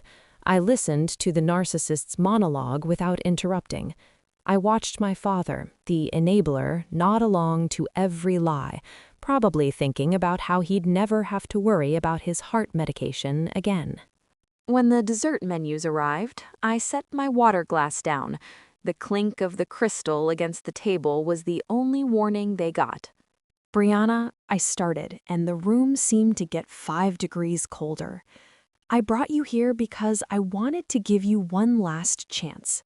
A real one, away from the lawyers and the flying monkeys." Brianna laughed, her mouth full of a $100 chocolate torte. "A chance for what? To give you my company? Honey, the Glow Queenship has sailed. I've already got the funding lined up. Marcus Sterling is basically family at this point." "Marcus Sterling is a man who values his reputation above all else," I said, "and right now you are a liability. I know about the forgery, Brie. I have the video of you practicing my signature in Big Mama's basement. I know you uploaded that fake founder's release to the portal." The table went silent. My mother's fork hit her plate with a sharp clack. Brianna's eyes narrowed, but she didn't flinch. A narcissist never admits a crime until the handcuffs are clicking shut. "I don't know what you're talking about," she spat. "That's my company. I did the work. You're just a bitter, jealous lab rat who's mad because she's invisible." "Here is the offer," I continued, ignoring the insult. "I have a licensing agreement in my back. You admit to the investors that I am the sole inventor and owner of the patent. I give you a 10% face of the brand fee, you walk away with your reputation intact, and you don't go to prison for wire fraud and forgery. We settle this tonight, quietly. I'll even pay off your $50,000 loan to Big Vic so he doesn't take your car." My father looked at Brianna, a flicker of doubt finally crossing his face. Bree? What's she talking about? What loan? Brianna slammed her hand on the table, making the $3,000 wine bottle rattle. She's lying. She's trying to gaslight all of us. She doesn't have a video. She's just desperate because tomorrow is the Angel Summit and she knows she's lost. She turned to me, her face contorted with a mask of pure arrogance. You really are pathetic, Maya. You think I'm scared of you? I'm the blow queen. I'm the one people want to be. Nobody cares about the chemist in the basement. They care about the woman in the Balmain blazer. I'm rejecting your offer. In fact, after I sign that $2,500,000 deal tomorrow, I'm going to sue you for defamation. I'm going to take that little midtown paradise of yours and turn it into my shoe closet. Is that your final answer? I asked. My final answer is, get out of my sight, she sneered, and don't bother coming to the Ritz-Carlton tomorrow. Security already has your photo. You're banned. I stood up. I didn't look at my mother, who was looking at her shoes. I didn't look at my father, who looked like he'd aged 10 years in 10 minutes. I pulled out my wallet, the $2,000 Chanel one, and laid down 2 crisp, clean credit cards. The bill is covered, I said to the waiter who appeared at my side, including the $3,000 wine my sister barely touched. I looked at Brianna one last time. Bless your heart, Bree. You really think the face of the brand is enough to cover up the rot underneath? I'll see you at the summit. And don't worry about security. I've already made my own arrangements. I walked out of Bones and into the cool Atlanta night. I didn't feel sad. I didn't feel pivotal. There's that word again. I felt light. I'd given the narcissist the one last chance, and she'd rejected it with the same arrogance that would eventually lead to her destruction. I called Julian as I walked to the valet. She said no, I told him. I expected as much, Julian replied. I could hear the sound of papers shuffling. Everything is set for tomorrow. The tech team at the Ritz has been verified.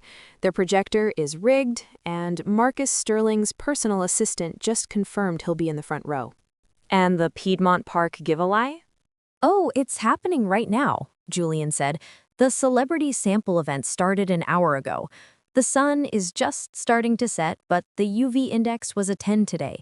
Kiki Glow has already posted 3 stories about how much she loves the new golden hour formula.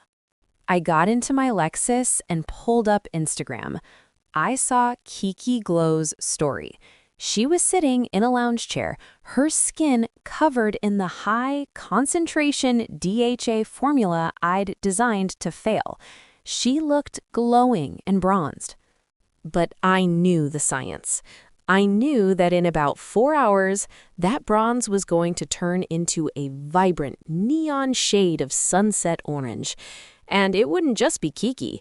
It would be the 50 other A-list influencers Brianna had invited to her pre-launch party. Now, y'all won't believe the text I got from our cousin Tasha at midnight. She was at the after party with Brianna, and she sent a photo of the Glow Queen squad all cheersing with their samples. But see, Tasha didn't realize that in the background of that photo, the lighting was starting to catch the first hints of the oxidation. Wait for it, because when Brianna wakes up tomorrow morning for the biggest pitch of her life, she's going to find out that her golden circle has turned into a pumpkin patch. Now, y'all won't believe the energy in the Ritz-Carlton Grand Ballroom that morning. It didn't just smell like expensive coffee and fresh lilies. It smelled like the kind of high-stakes desperation that only happens when a liar is about to run out of road. The tickets for the Angel Summit were $500 apiece, and that was just for the general admission seats in the back. The front row was reserved for the sharks. People like Marcus Sterling, who was sitting there in a suit that probably cost more than my first 2 years of college. I walked in at exactly 9:15. I wasn't wearing my scrubs today. I was the gray rock who had finally decided to show her sparkle. I had my $10,200 Chanel flat bag tucked under my arm, and my $950 heels made a sharp, rhythmic clicking sound on the marble floor that sounded like a countdown.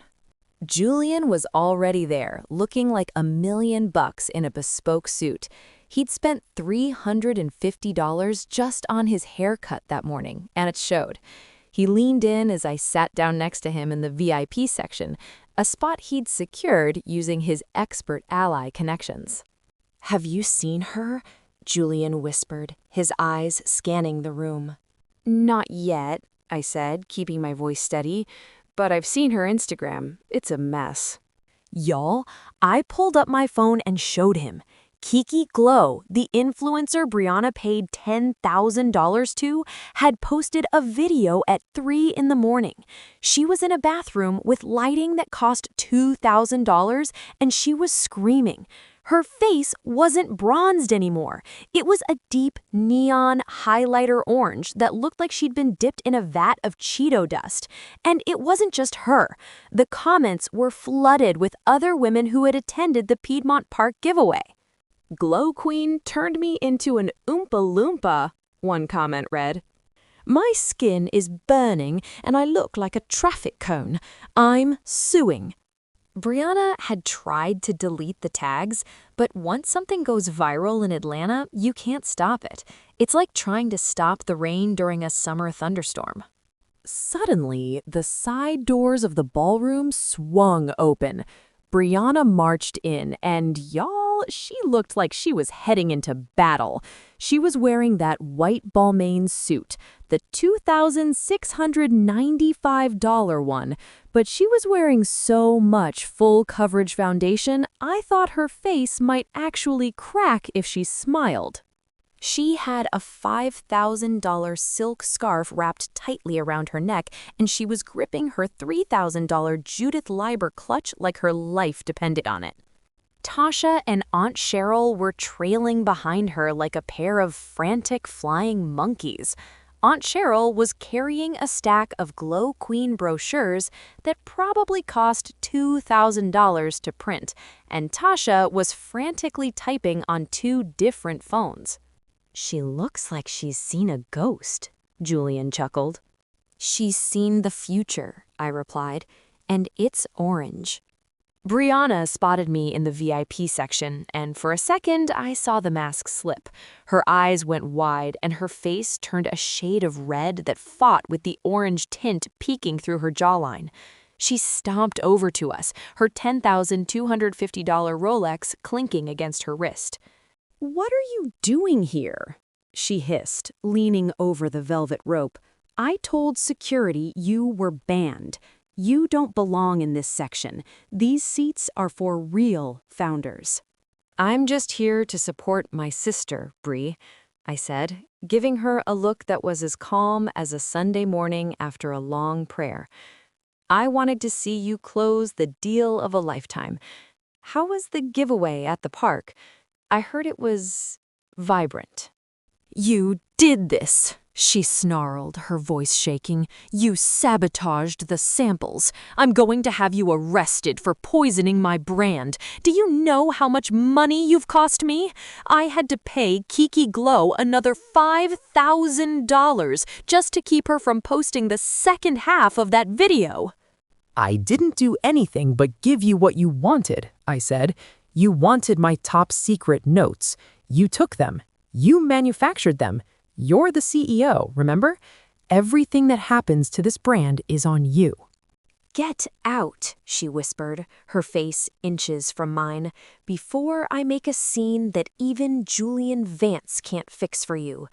I'm about to go on that stage and get $2,500,000, and when I do, I'm going to spend the first $100,000 making sure you never work in this city again." I didn't answer. I had just looked at her. I looked at the way her foundation was starting to settle into the fine lines around her mouth. I looked at the way she was sweating through her expensive silk blouse. "The math doesn't math, Bree," I said, "and the clock is ticking." She turned on her heel and stormed toward the backstage area. Marcus Sterling stood up then, adjusting his glasses. He looked over at Brianna, then his eyes drifted to me. He nodded once, a sharp, professional acknowledgement, and then he looked at the stage. The lights in the ballroom began to dim. The financial porn on the big screens started to roll, a high-definition video of the Atlanta skyline, followed by shots of the Glow Queen bottles. The music was a deep, thumping bass that probably cost $3,000 to license for the morning. The announcer's voice boomed through the speakers, echoing off the $10,000 floral arrangements. Ladies and gentlemen, please welcome the founder and CEO of the next revolution in luxury skincare, Brianna Jenkins. The room erupted in polite applause. The flying monkeys in the back were cheering like they were at a revival meeting. Brianna stepped onto the stage, the spotlight hitting her Balmain suit and making the sequins on her Judith Lieber bag shimmer. She looked like a queen. She looked like success. She walked up to the podium, her heels clicking on the stage that cost $15,000 to build for this event. She took a deep breath, flashing that $8,000 veneer smile at the crowd. "My name is Brianna Jenkins," she started, her voice projected through a sound system that cost $40,000. "And 3 years ago, I had a vision. I wanted to create a product that wasn't just about beauty, but about melanin-stabilizing power. I spent my life's savings, over $100,000, to build a brand that speaks to us." Julian leaned over and whispered, "She's lying through her teeth. We have her bank statements showing she had exactly $242.10 in her account when she started." "Let her talk," I said. "The higher she climbs, the harder the fall." Brianna continued her pitch, talking about her research and her proprietary compounds. She looked directly at Marcus Sterling. "And today," she said, her voice rising with a rehearsed passion, "I'm asking for $2,500,000 to take Glow Queen global. I have the patents, I have the trademarks, and as of this morning, I have the founder's release from every single person who touched this project." She clicked a button on her remote. The giant screen behind her changed. "This is the document that proves my sole ownership," she said proudly. The screen showed a high-resolution scan of the founder's release she had forged. My signature, Maya Elizabeth Jenkins, was plastered across the screen for the entire room to see. It looked perfect. It looked official. But then the screen flickered. It wasn't a glitch. It was Julian's tech team. Instead of the document, a new video started playing. It wasn't a professional marketing video.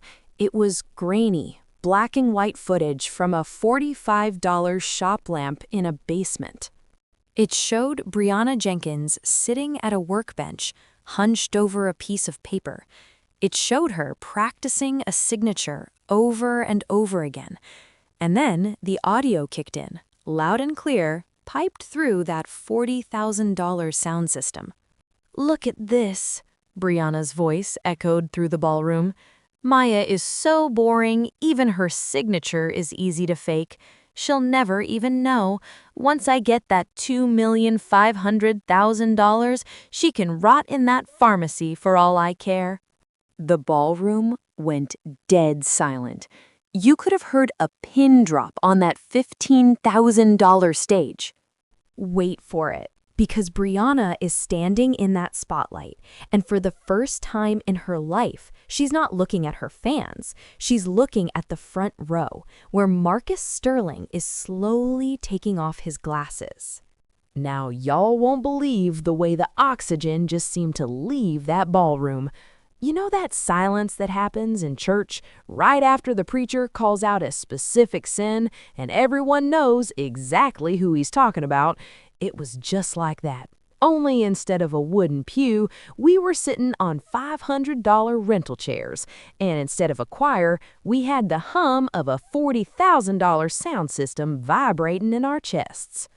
Brianna stood on that stage, frozen. The spotlight was still hitting her white balming suit, but she didn't look like a CEO anymore. Under those high-intensity stage lights, the sunset orange oxidation from her morning touch-up was starting to bleed through her 5-layer foundation. She looked like a ghost that had been dipped in carrot juice. The video on the screen behind her looped one more time. Maya is so boring, even her signature is easy to fake. Her voice rang out, crisp and clear, bouncing off the gold leaf ceiling of the Ritz-Carlton. Marcus Sterling didn't say a word at first. He just sat there, cleaning his glasses with a silk pocket square that probably cost $150. Then he slowly put them back on and looked up at the stage. "Miss Jenkins," Marcus said, his voice quiet but carrying to the back of the room where the flying monkeys were suddenly very, very still, like us, because I believe in our excellence. "Do you care to explain why I'm looking at a video of you committing a felony on a projector that I paid $5,000 to rent for this morning?" Brianna's mouth opened and closed like a fish out of water. She grabbed the sides of the podium so hard her $10,250 Rolex clinked against the wood. Then, the narcissist's rage kicked in.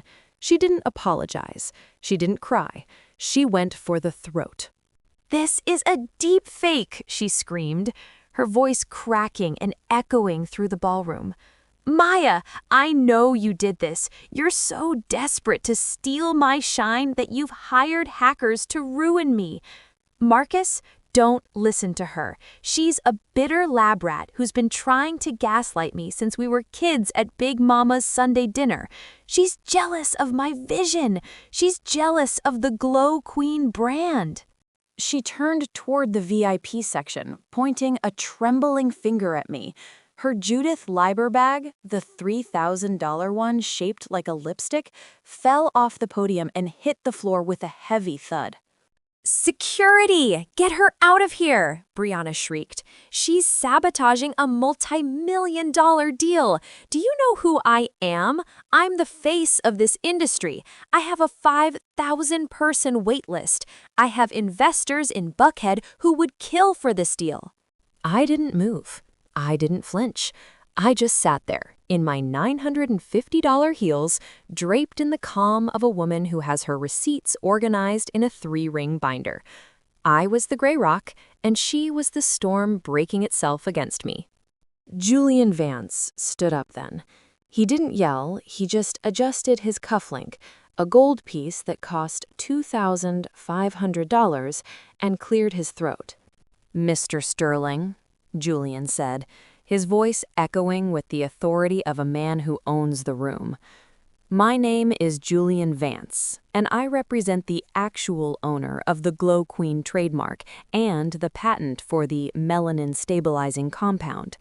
My client, Maya Jenkins, didn't need to hack anything.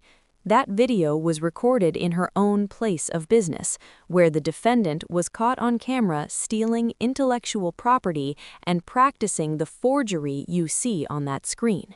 Julian pulled a tablet from his briefcase, a $2,000 leather bag, and tapped a button. The giant screen changed again. It wasn't a video this time, it was a PDF of the USPTO registration. "The trademark for Glow Queen was filed by Maya Jenkins 18 months ago," Julian continued, his voice as smooth as butter on a hot biscuit. "The patent was filed shortly after. Brianna Jenkins, LLC, attempted to file a secondary claim 4 days ago, using a forged founder's release to bypass the legal hurdles. We have the metadata, the IP addresses, and the witness testimony from the notary, Sheila Vance, who has already admitted in a sworn affidavit that she was paid $2,000 to backdate the document." The room started to buzz. I could hear the who's who of Atlanta whispering, their eyes darting between me and the orange-tinted woman on the stage. Marcus Sterling stood up. He didn't look at Brianna anymore. He looked at me. "Ms. Maya Jenkins," he said, "is it true? Are you the chemist behind the formula?" I stood up. For the first time in 32 years, I wasn't the invisible daughter or the boring pharmacist. I was the only person in that room with the truth. "Yes, Mr. Sterling," I said, my voice clear and steady. "I spent 3 years and $42,000 of my own savings to develop that compound. I worked 12-hour shifts at the pharmacy and spent my nights in a lab while my sister was out spending bridge loans she couldn't afford on cars she didn't earn. She didn't just steal a name, she stole my work and tried to sell it back to the community as her own." Brianna let out a sound that wasn't even human. It was a guttural howl of pure narcissistic injury. She lunged toward the edge of the stage, looking like she wanted to jump down and tackle me. "You're nothing," she yelled, her sweat now making the orange streaks on her face run down onto her white Balmain jacket. "You're a nobody in scrubs. I made that formula famous. I'm the one the girls in Buckhead want to be. You think Marcus wants to invest in a chemist who wears glasses and saves her pennies? He wants a star." Marcus Sterling didn't even blink. He just looked at his assistant and said, "Cancel the wire transfer and call my legal team. I want to sue Brianna Jenkins, LLC for every cent I spent on the due diligence and the $5,000 event deposit. I don't do business with thieves, and I certainly don't do business with amateurs." He turned to me and gave a small, respectful nod. "Maya, I'd like to speak with you and Mr. Vance in the private lounge. I think we have a real deal to discuss. One that involves a real founder." Marcus walked out of the ballroom, his team of $3,000 suit-wearing assistants following him like a silent army. Brianna was left standing on that $15,000 stage, alone under the spotlight. The flying monkeys in the back, Aunt Cheryl and Tasha, were already scurrying toward the exits, trying to distance themselves from the explosion. They didn't want to be intertwined. There I go, avoiding the AI talk. They didn't want to be associated with a loser. I picked up my Chanel bag and looked at my sister. She was panting, her hair extensions falling out of place, her financial porn lifestyle crumbling around her like wet cardboard. "The math finally caught up to you, Bree," I said quietly. "I hope that Balmain jacket is comfortable, because it's the last thing you're going to own for a long time." "I'll kill you!" she screamed, but security was already moving in. They didn't care about her CEO title anymore.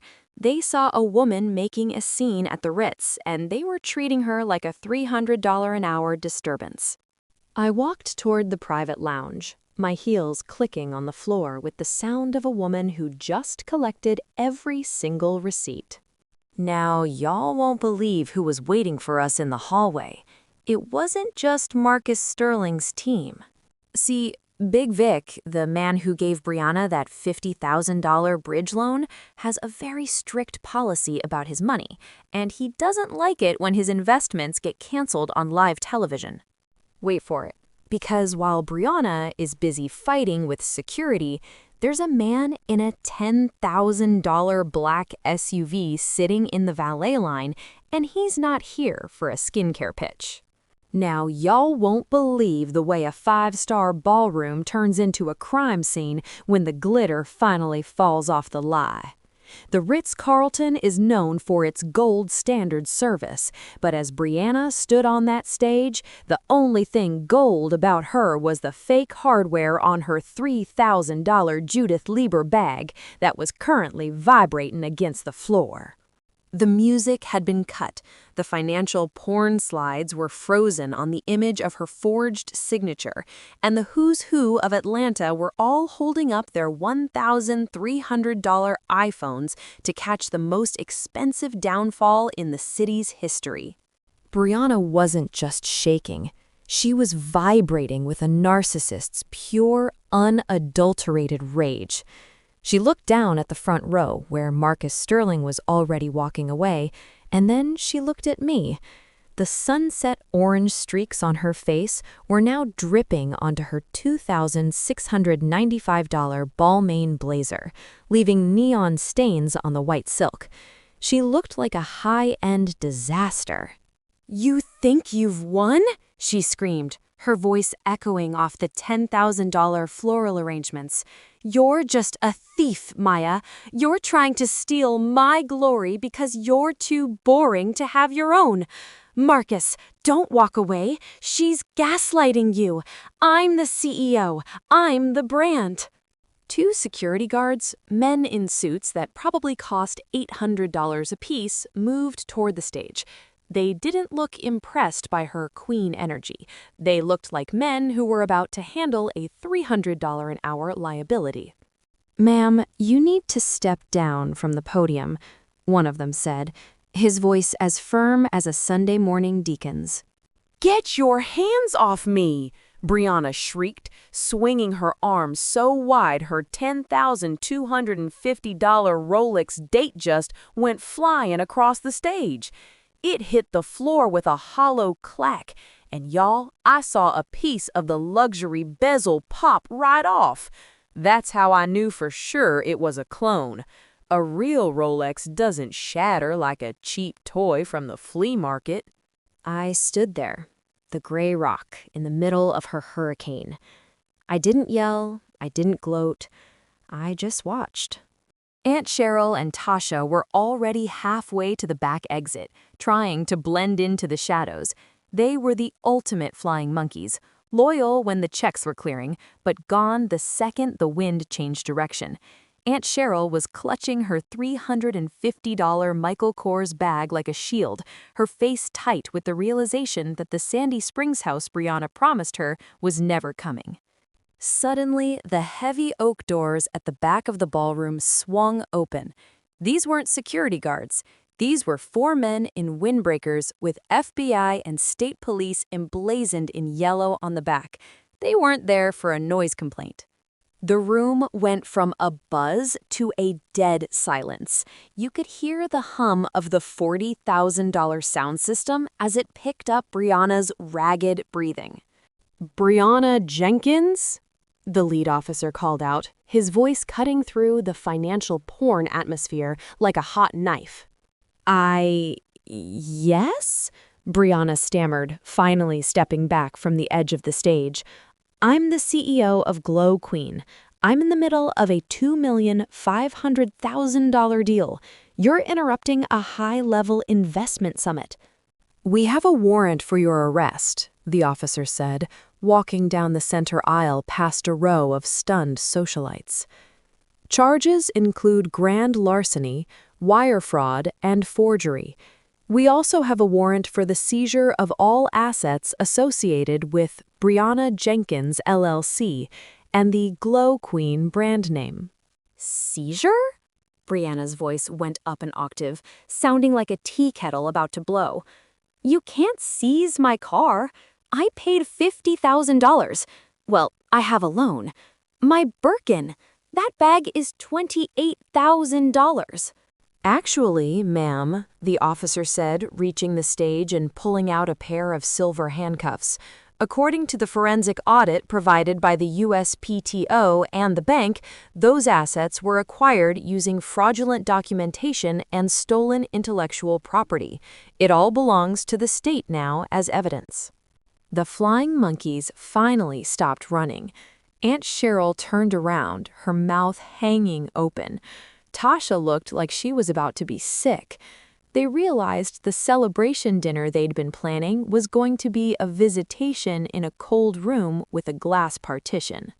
As the officers stepped onto the $15,000 stage to cuff Brianna, She did the one thing a narcissist always does when they're finally trapped. She tried to play the victim. "Maya, tell them," she wailed, her hands being pulled behind her back. "Tell them it was a mistake. Tell them we're sisters. I'll give you the 50%. No, 70%. Just tell them I didn't mean it. Ma, help me." Our mother was standing near the buffet table, clutching a plate that had a $50 piece of Wagyu on it. She looked at Brianna, then she looked at me, then she looked at the floor. The enabler finally ran out of excuses. She couldn't hush up the Federal Bureau of Investigation. "I can't help you, Bree," I said, my voice carrying through the silent ballroom. "I gave you the last chance last night at Bones. I offered you a way out that kept your dignity intact. You chose the Balmain jacket and the forged signature instead." The math finally caught up. The lead officer turned to me. "Maya Jenkins, I'm Detective Miller. Your attorney, Mr. Vance, provided the metadata and the nanny cam footage from the basement. It was the most ironclad fraud case I've seen in 10 years. Thank you for the cooperation." "Just doing my part for the science, Detective," I said. They led Brianna off the stage. She wasn't walking like a glow queen anymore. She was stumbling in her $800 leggings, her white suit stained orange and gray, her hair extensions tangling around her neck. As they reached the doors, I saw a black SUV with tinted windows idling just outside the Ritz-Carlton Valet. The window rolled down just a crack. I saw a flash of a heavy gold ring, a piece that probably cost $15,000, and the puff of a $300 cigar. Big Vic. He wasn't there to save her. He was there to see where his $50,000 went. And y'all, when Big Vic sees his investment being put into the back of a police cruiser, he doesn't just write it off as a loss. Brianna saw the car too. For a split second, her face went from narcissist rage to pure, unadulterated terror. She realized that the police were actually the safe option compared to what was waiting for her on the outside. "Wait," she screamed, trying to pull back toward the ballroom. "I can pay it. I have the inventory. 500 bottles. The Piedmont Park giveaway was a success." "Actually," I said, stepping toward her as the officers paused, "I called the manufacturer this morning, Bree. Since I own the trademark and the patent, I've taken over the contract. Those 500 bottles, they were just delivered to my storage unit. And the $7,500 you owed them, I paid it in cash. Every single bottle of Glow Queen now belongs to me." Brianna let out a sound that I can only describe as the death of an ego. It was a broken, high-pitched whimper. The doors closed behind her. The Angel Summit was over. Julian walked over to me, tapping his $2,000 tablet. "Well, that was a red wedding if I've ever seen one. Marcus Sterling is waiting in the lounge. He wants to know if you're interested in a $3 million partnership to launch the real brand under your name." $3 million? I asked, adjusting my $10,200 Chanel bag. "That sounds like a good start, but tell him I want 80% equity and a seat on his board." "That's my girl," Julian laughed. I walked out of that ballroom, past the who's who were still whispering my name. I didn't feel pivotal. Oops, I almost did it again. I just felt like a woman who had finally balanced the books. Now y'all won't believe what I found when I checked Brianna's founder's desk at her rented Buckhead office later that afternoon. She thought she'd hidden everything. But see, a narcissist always keeps one golden ticket in their back pocket just in case things go south. Wait for it, because Brianna didn't just forge my signature. She had a second folder marked Big Mama's Estate, and when I opened it, I realized the house in Cascade wasn't the only thing she was trying to steal. Now, y'all, if you thought the arrest at the Ritz-Carlton was the end of the show, you clearly don't know how a narcissist's house of cards collapses. it doesn't just fall, it implodes, and it takes everyone who was flying monkeying for them right down into the rubble. 3 days after the Red Wedding at the Angel Summit, I was back in the Cascade neighborhood. I wasn't there for a Sunday dinner. I was there because the bank had sent a notice to the house, Big Mama's house, and since I was the only one in the family with a clean credit score and a functioning brain, the neighbors called me when they saw the notice of foreclosure being taped to the front door. I pulled my silver Lexus into the driveway, and y'all, the financial porn of the destruction was everywhere. Brianna's $165,000 Range Rover was gone. Big Vic didn't even wait for the police to finish their report. His recovery team had towed that SUV within 4 hours of the arrest.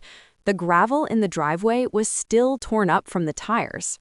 I walked onto the porch and heard the screaming before I even touched the doorknob. "You have to do something, Maya. You're the one with the secure job." Aunt Cheryl was mid-screech, her $350 Michael Kors bag sitting on the floor next to a pile of unpaid utility bills.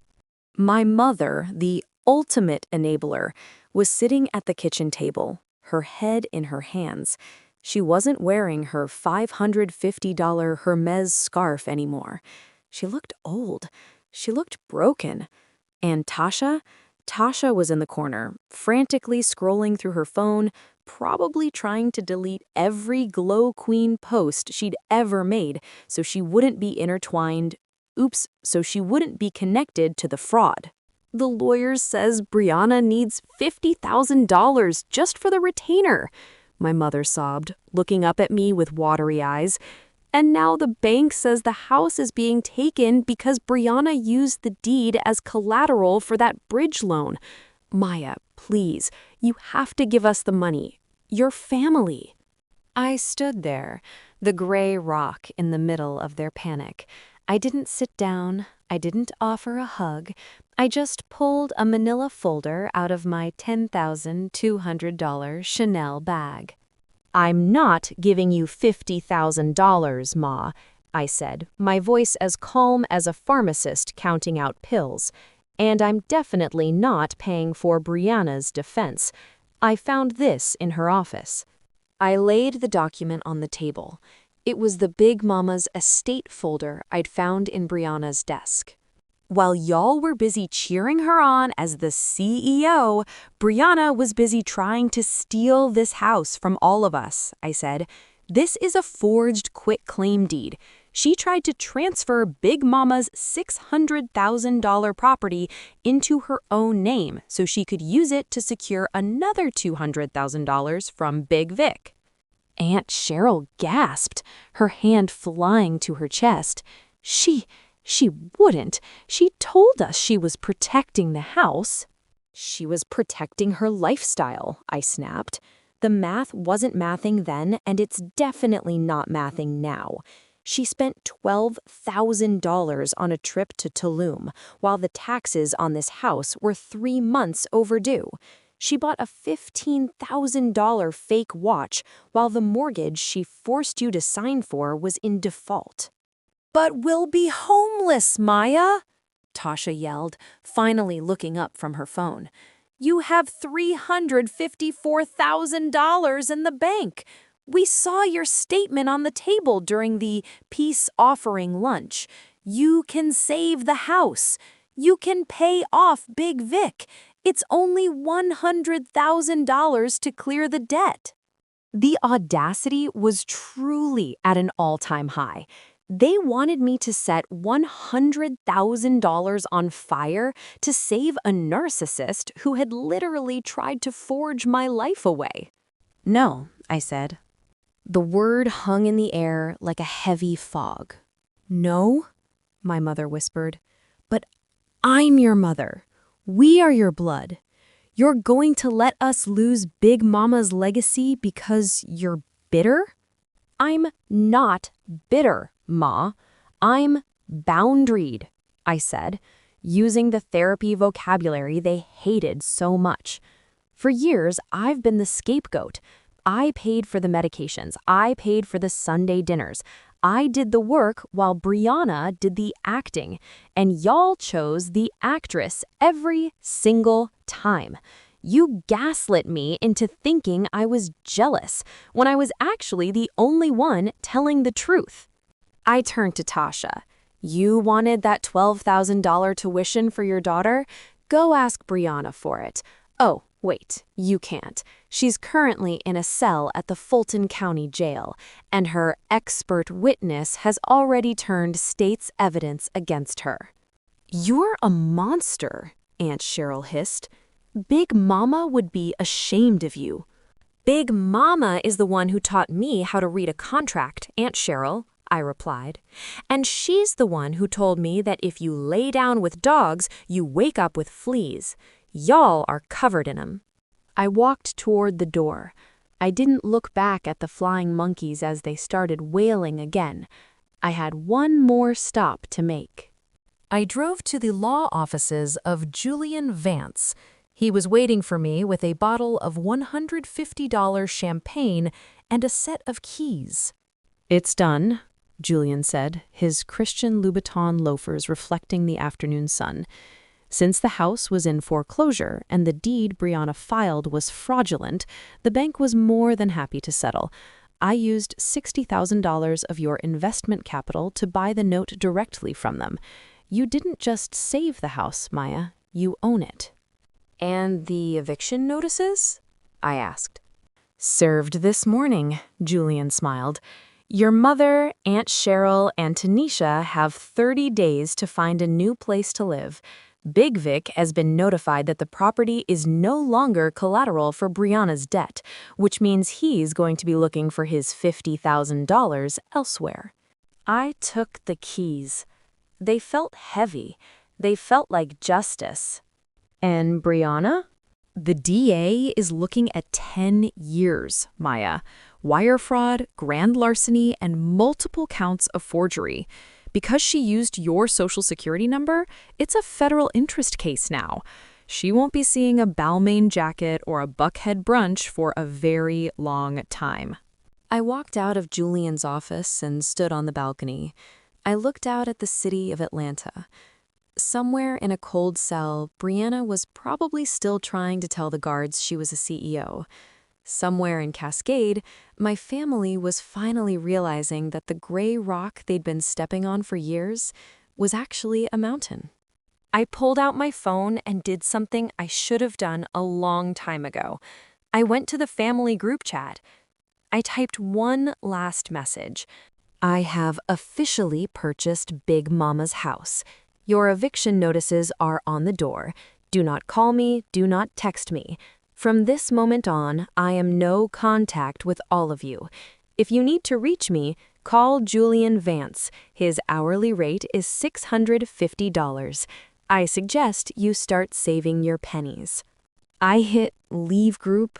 I blocked every single one of them. Now, y'all won't believe the final piece of the puzzle I found when I went back to Big Mama's house to change the locks. Brianna thought she destroyed all the evidence of when she really got the money for that first Glow Queen batch.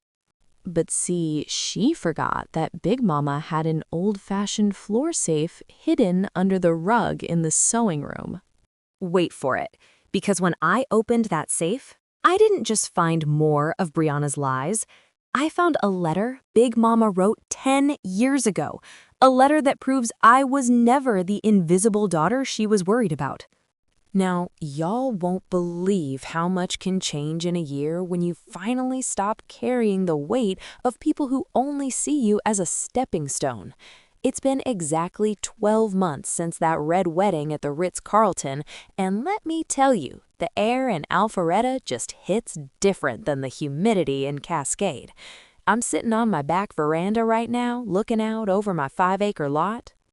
This estate cost me $10 million, and every single brick was paid for with the profits from the real Glow Queen, now officially rebranded as Maya's Lab.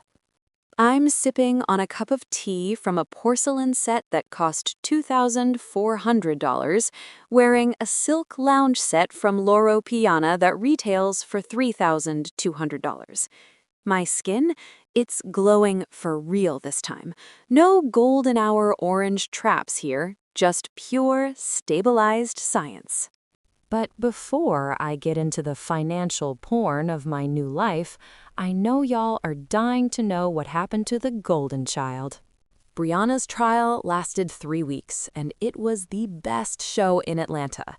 Julian Vance, my $650 an hour shark, didn't leave a single stone unturned.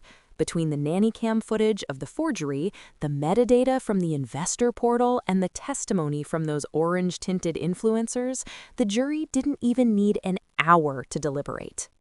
Brianna was sentenced to 7 years in a federal women's facility for wire fraud, grand larceny, and identity theft. She didn't go out like a queen. She went out screaming that the judge was jealous of her aesthetic. When they led her away in handcuffs, she wasn't wearing her $3,500 Balenciaga gown anymore.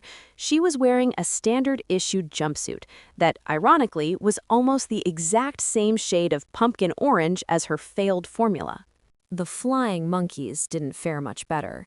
After I served those eviction notices, Aunt Cheryl and Tasha had to move into a 2-bedroom apartment in a part of town they used to make fun of. Aunt Cheryl tried to sue me for emotional distress, but Julian shut that down so fast she ended up owing me $5,000 in legal fees. Tasha is currently working 2 jobs just to pay off the interest on the loans Brianna convinced her to co-sign. And my mother? She calls me every Sunday. She leaves voicemails crying about how family is all we have and how Big Mama would want New to be the bigger person. I don't delete the messages, but I don't listen to them either. I just send her a check for $1,500 every month for her expenses. I'm not heartless, but I am no contact. I pay for her peace, but she no longer has access to mine. Now, y'all remember that floor safe I found in Big Mama's sewing room? I opened that safe the day after the eviction. Inside, I didn't find jewelry or gold. I found a manila envelope with my name on it in Big Mama's shaky handwriting. There was a letter and a life insurance policy I never knew existed. The letter said, "Maya, I know they make you feel like you're the shadow, but I've watched you. You're the one who does the work while your sister does the dancing. I knew Brianna would try to eat this family whole one day. This is for you, and only you. Use it to build the world you deserve." That policy was for $100,000. Big Mama had been paying the premiums for 20 years out of her Social Security checks. She'd hidden it from everyone, especially my mother, because she knew they'd spend it on Brianna's visions. That $100,000 was the seed money I used to launch Maya's lab globally. And y'all, the math finally matched. In our first 6 months, Maya's lab did $7 million in direct-to-consumer sales. Marcus Sterling didn't just invest, he became a mentor. We signed a partnership deal that gave me a $3 million signing bonus and a seat on the board of his venture firm. I'm no longer the boring pharmacist. I'm the woman who owns the patents, the trademarks, and the respect of every shark in Buckhead. I looked at my wrist. I'm wearing a real Patek Philippe Nautilus now, the one with the blue dial that retails for $65,000. I bought it myself. No bridge loans, no fake rich lies. I'm hosting a Sunday dinner here tonight, but the guest list looks a little different. It's my lab team, my attorneys, and a few of my fellow HBCU alumni who helped me scale the business. We're having it catered by a private chef who charges $500 per person. We're going to sit around my $12,000 dining table and talk about the future, not the past. I wish I could tell her that being underestimated is actually a superpower. When people think you're boring, they don't see you coming. When they think you're invisible, they don't realize you're the one holding the flashlight. Brianna thought she could steal my future because she had the look. But she forgot that a look is just a mask, and masks always slip when the heat gets turned up. I didn't need a Balmain jacket to be a queen. I just needed the truth and the patience to let the narcissists destroy themselves. I stood up and smoothed out my silk pants. My phone buzzed. It was a news alert. Former Glow Queen CEO Brianna Jenkins denied early parole, remains in custody. I didn't smile. I didn't frown. I just put the phone face down on the table. That's the ultimate Grey Rock move, when your enemy's destruction doesn't even move your spirit anymore because you're too busy living your dream. Now, I promised y'all a little treat. I have the unfiltered photos of Brianna's mugshot, where you can see the orange oxidation hitting her hairline. And I have the drone footage of the Range Rover being repossessed while she was screaming at the tow truck driver. Hit that like button and comment receipts below if you want me to drop the link to the private folder. And remember, y'all, never let someone who's doing less than you tell you that you're doing too much. The math will always reveal the truth. I'm Maya Elizabeth Jenkins, CEO of Maya's Lab, and I'm finally living a life that's as beautiful as the science I created. Stay glowing, y'all, but make sure it's the kind of glow that comes from the inside, because the fake stuff, it always turns orange in the end.